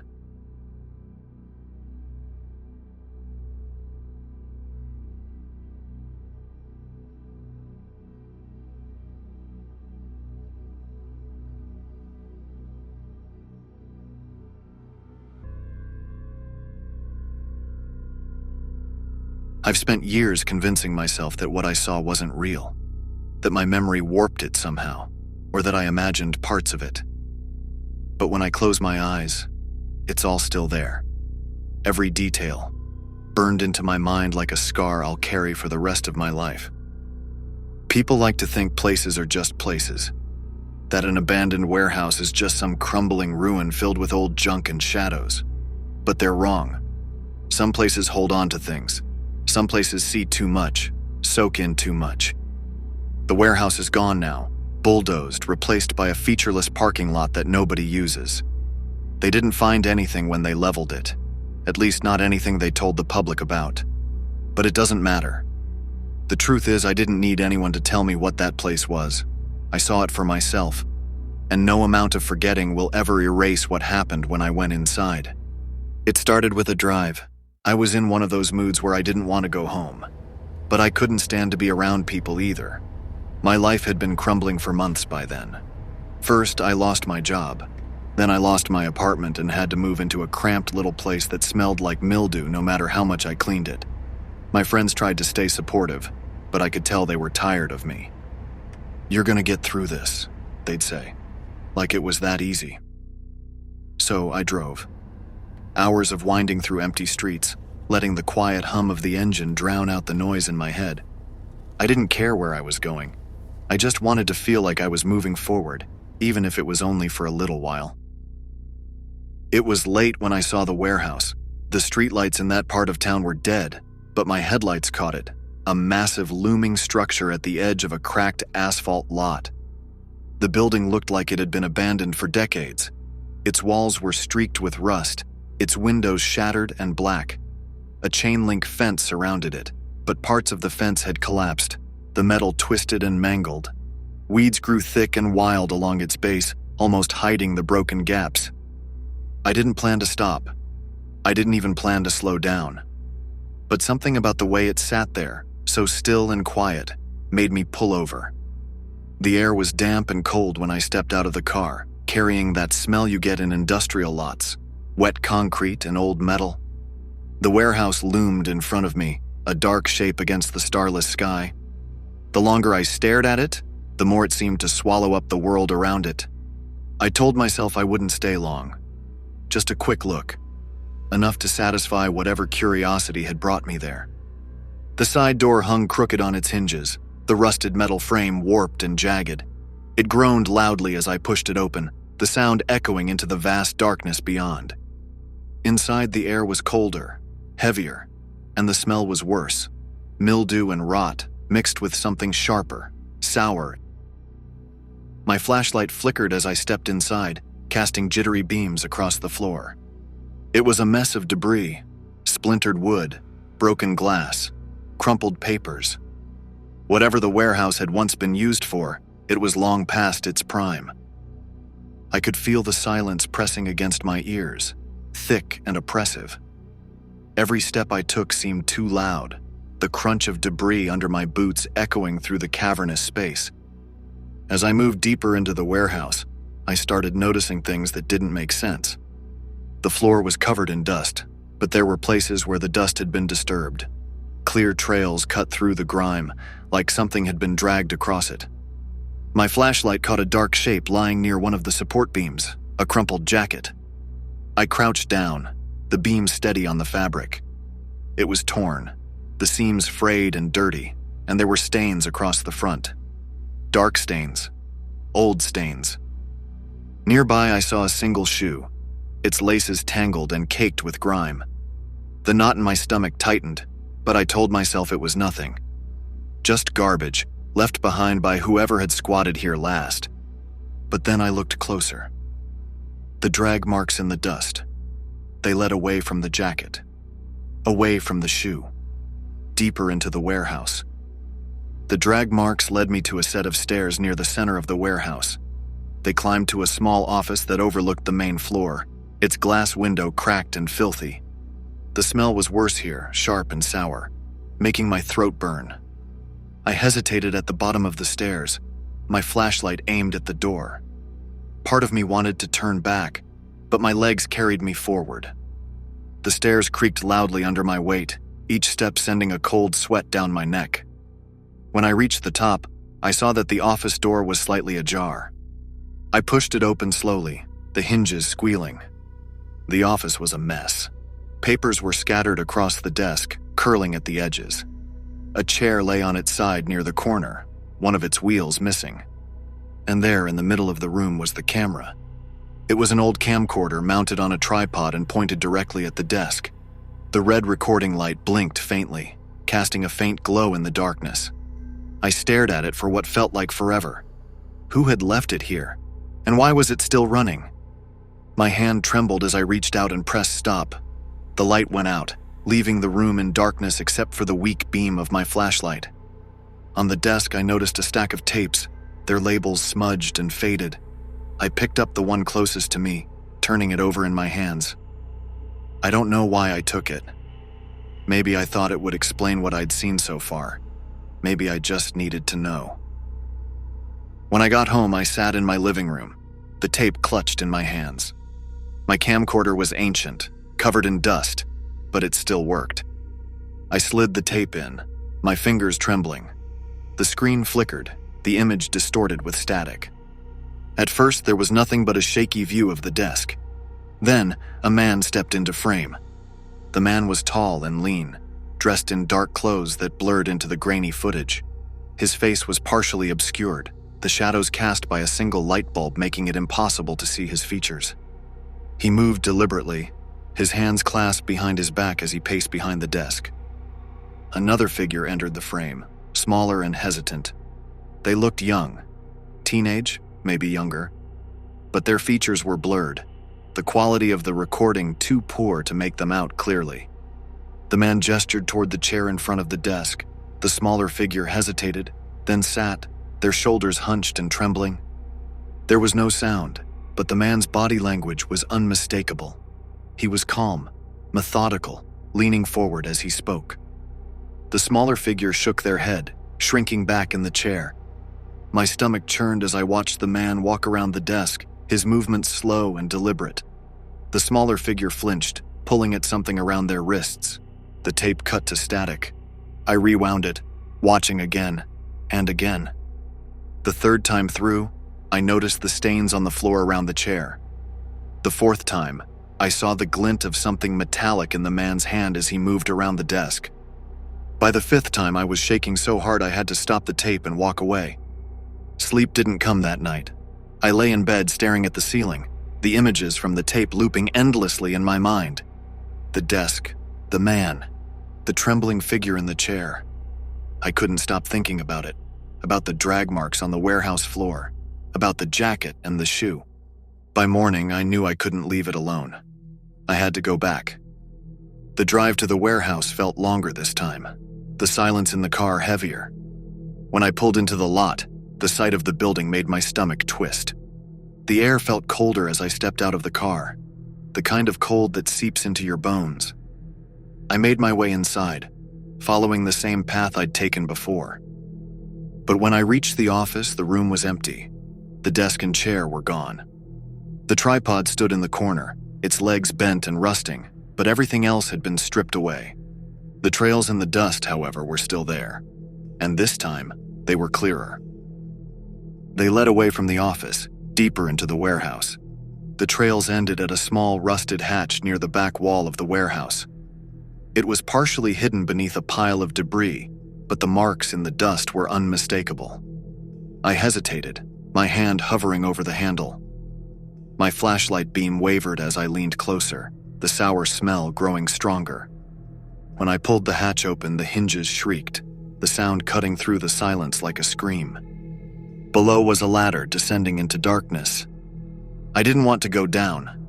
Every part of me screamed to leave, to run. But something stronger, curiosity, desperation, or maybe just stupidity, kept me rooted in place. I climbed down, the rungs cold and slick beneath my hands. The air below was damp and suffocating, the smell of rot almost unbearable.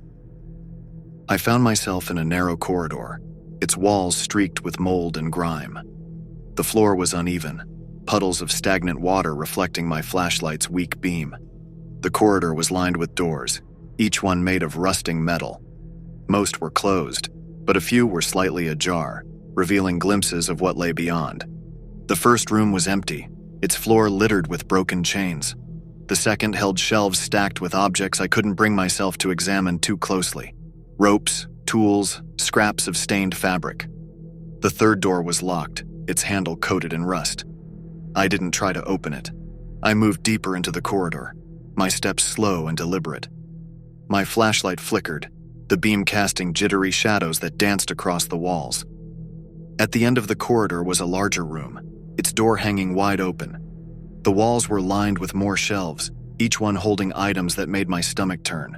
Jars filled with murky liquid, piles of clothing that looked far too recent, and tools that were sharp and rusted.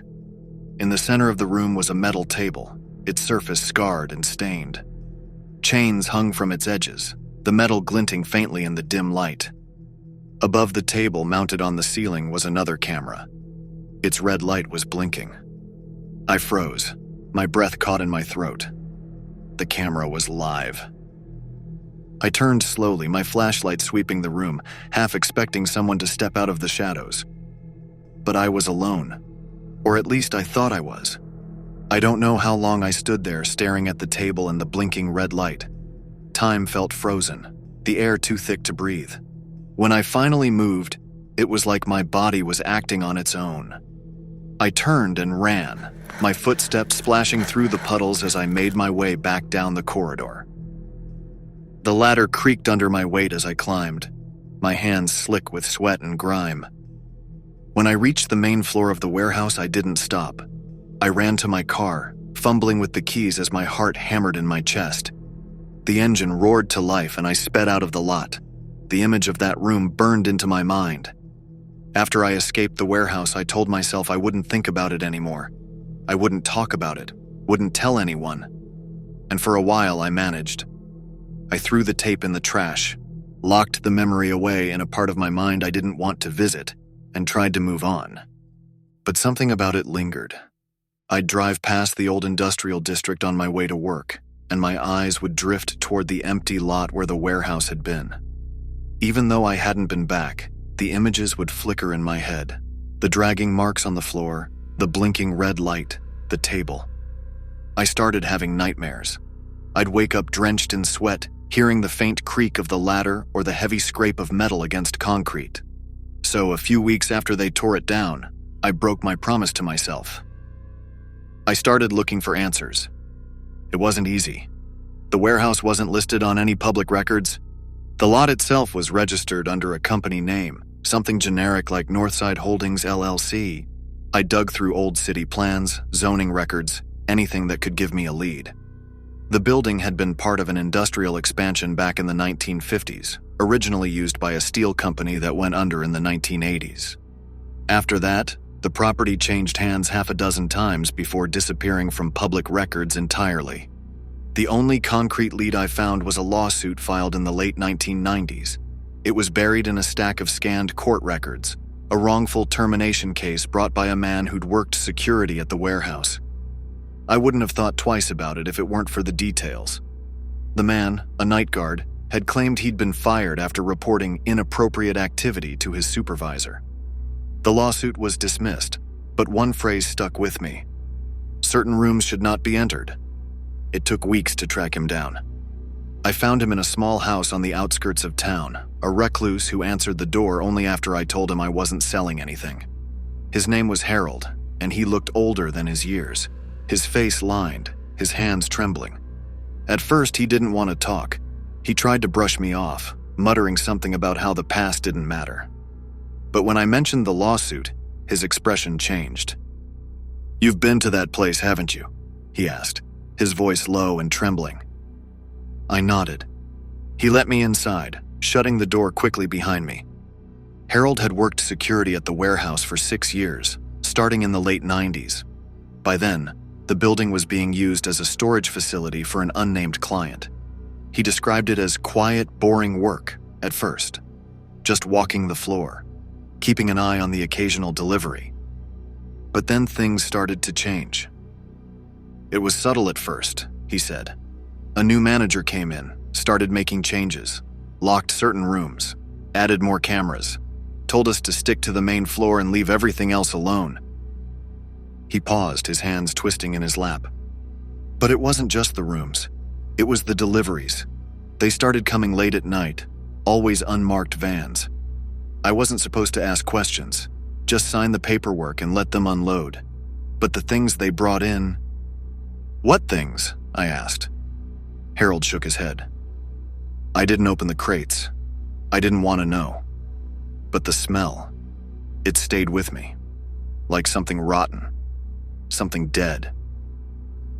The breaking point came one night in the winter of 1998. Harold had been working the graveyard shift, his breath fogging in the freezing air. He was making his rounds when he heard something, a faint, muffled sound coming from one of the locked rooms. It sounded like crying, he said. A kid, maybe. I couldn't just ignore it. Against his better judgment, Harold used his keys to unlock the door. The room was small, its walls lined with shelves and strange equipment he couldn't identify. In the center was a chair, bolted to the floor, with straps hanging from its arms and legs. There was no one in the room, but the crying continued, coming from somewhere beneath the floor. That's when I saw it, he said. The hatch. The hatch was partially hidden beneath a stack of crates, its edges rusted and stained. Harold lifted it and peered inside, his flashlight beam cutting into the darkness. "There was a ladder," he said, his voice barely above a whisper. "And when I shined my light down, I saw someone sitting there, looking up at me." Harold didn't describe what he saw. He just shook his head, his hands trembling so badly he spilled the tea he'd been holding. "I shut the hatch and walked out," he said. "Didn't tell anyone. Didn't go back. But that was the night I got fired. They must have known I'd opened it. I don't know how, but they knew." After meeting Harold, I started digging deeper into the warehouse's history. I spent hours in the library, combing through old newspapers and archives. Most of what I found was mundane: corporate disputes, zoning complaints. But buried among the articles were stories of disappearances. The first was in 1974, a steelworker named Daniel Carter, who vanished after his shift. His co-workers claimed he'd left the warehouse late at night but never made it home. His car was found abandoned in the lot the next morning. Over the next 3 decades, there were more. A delivery driver in 1983, a cleaning crew supervisor in 1991, 2 teenagers who'd been exploring the area in 1995. All of them were last seen at the warehouse. The police reports were sparse, filled with phrases like "no evidence of foul play" and "insufficient leads." But the pattern was clear. I shouldn't have gone back for the tape. It had been sitting in the trash since the night I'd first watched it, buried under coffee grounds and crumpled paper. But now, with everything I'd learned, I couldn't stop thinking about it. I retrieved it, brushing off the grime, and slid it back into the camcorder. This time I watched closely, pausing and rewinding, searching for anything I might have missed. And then I saw it. In the background, just behind the desk, was a wall covered in photos. They were blurry, too out of focus to make out clearly. But the shapes... There were people in those photos, faces, and some of them looked disturbingly familiar. One of them looked like Harold. After seeing the photos on the tape, I couldn't sleep. Harold's story, the disappearances, the strange deliveries, everything clicked into place, forming a picture too horrifying to ignore.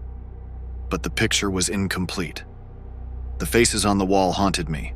Harold's expression, blurry but unmistakable, was frozen in fear. And there were others, people who looked vaguely familiar, like I'd seen them in passing once and forgotten. I needed answers. I started revisiting the locations mentioned in the police reports. The diner where the teenagers had last been seen, the motel where the delivery driver had stayed the night before he vanished. I interviewed old co-workers of Daniel Carter, scoured every archive I could find, and even reached out to the families of some of the victims. Every thread led back to the warehouse. And then, one night, a package arrived at my door. I wasn't expecting anything. The box was small and unmarked, with no return address.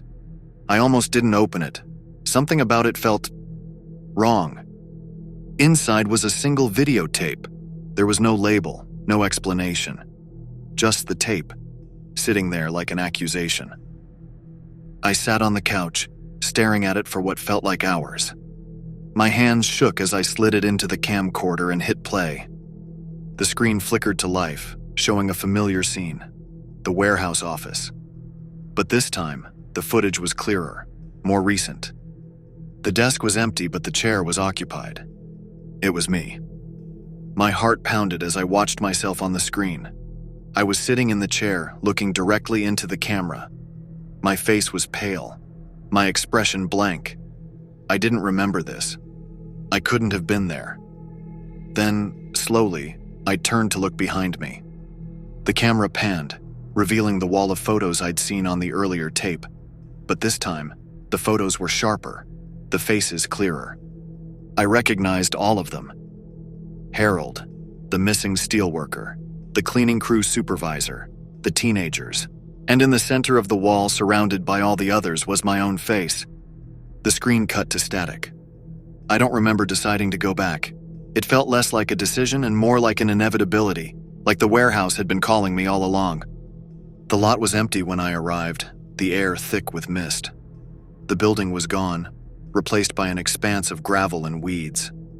But as I stood there, I noticed something, barely visible in the fog.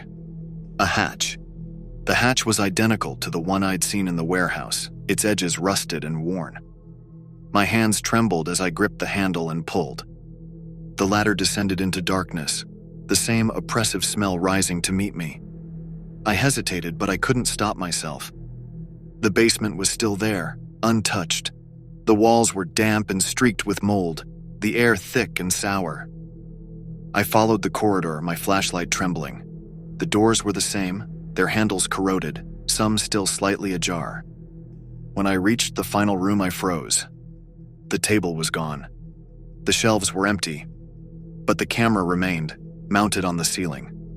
Its red light blinked steadily, like it had been waiting for me.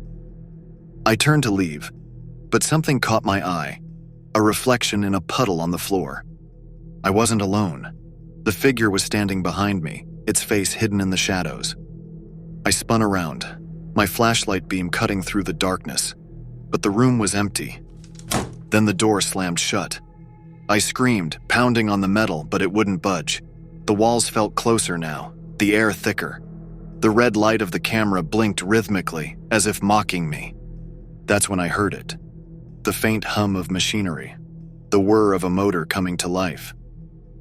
The room filled with light, and the camera panned down toward me, and on the wall where the photos had been was a new image. It was me. I woke up outside the warehouse without remembering how I got there. You probably think I'm crazy. Maybe I am.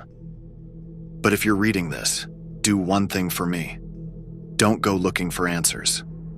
Some places hold on to things, secrets, pain, memories, and some places don't let go. The warehouse may be gone, but I know it's still out there, waiting for someone else to find it. And when they do, they'll see what I saw. And they'll never leave.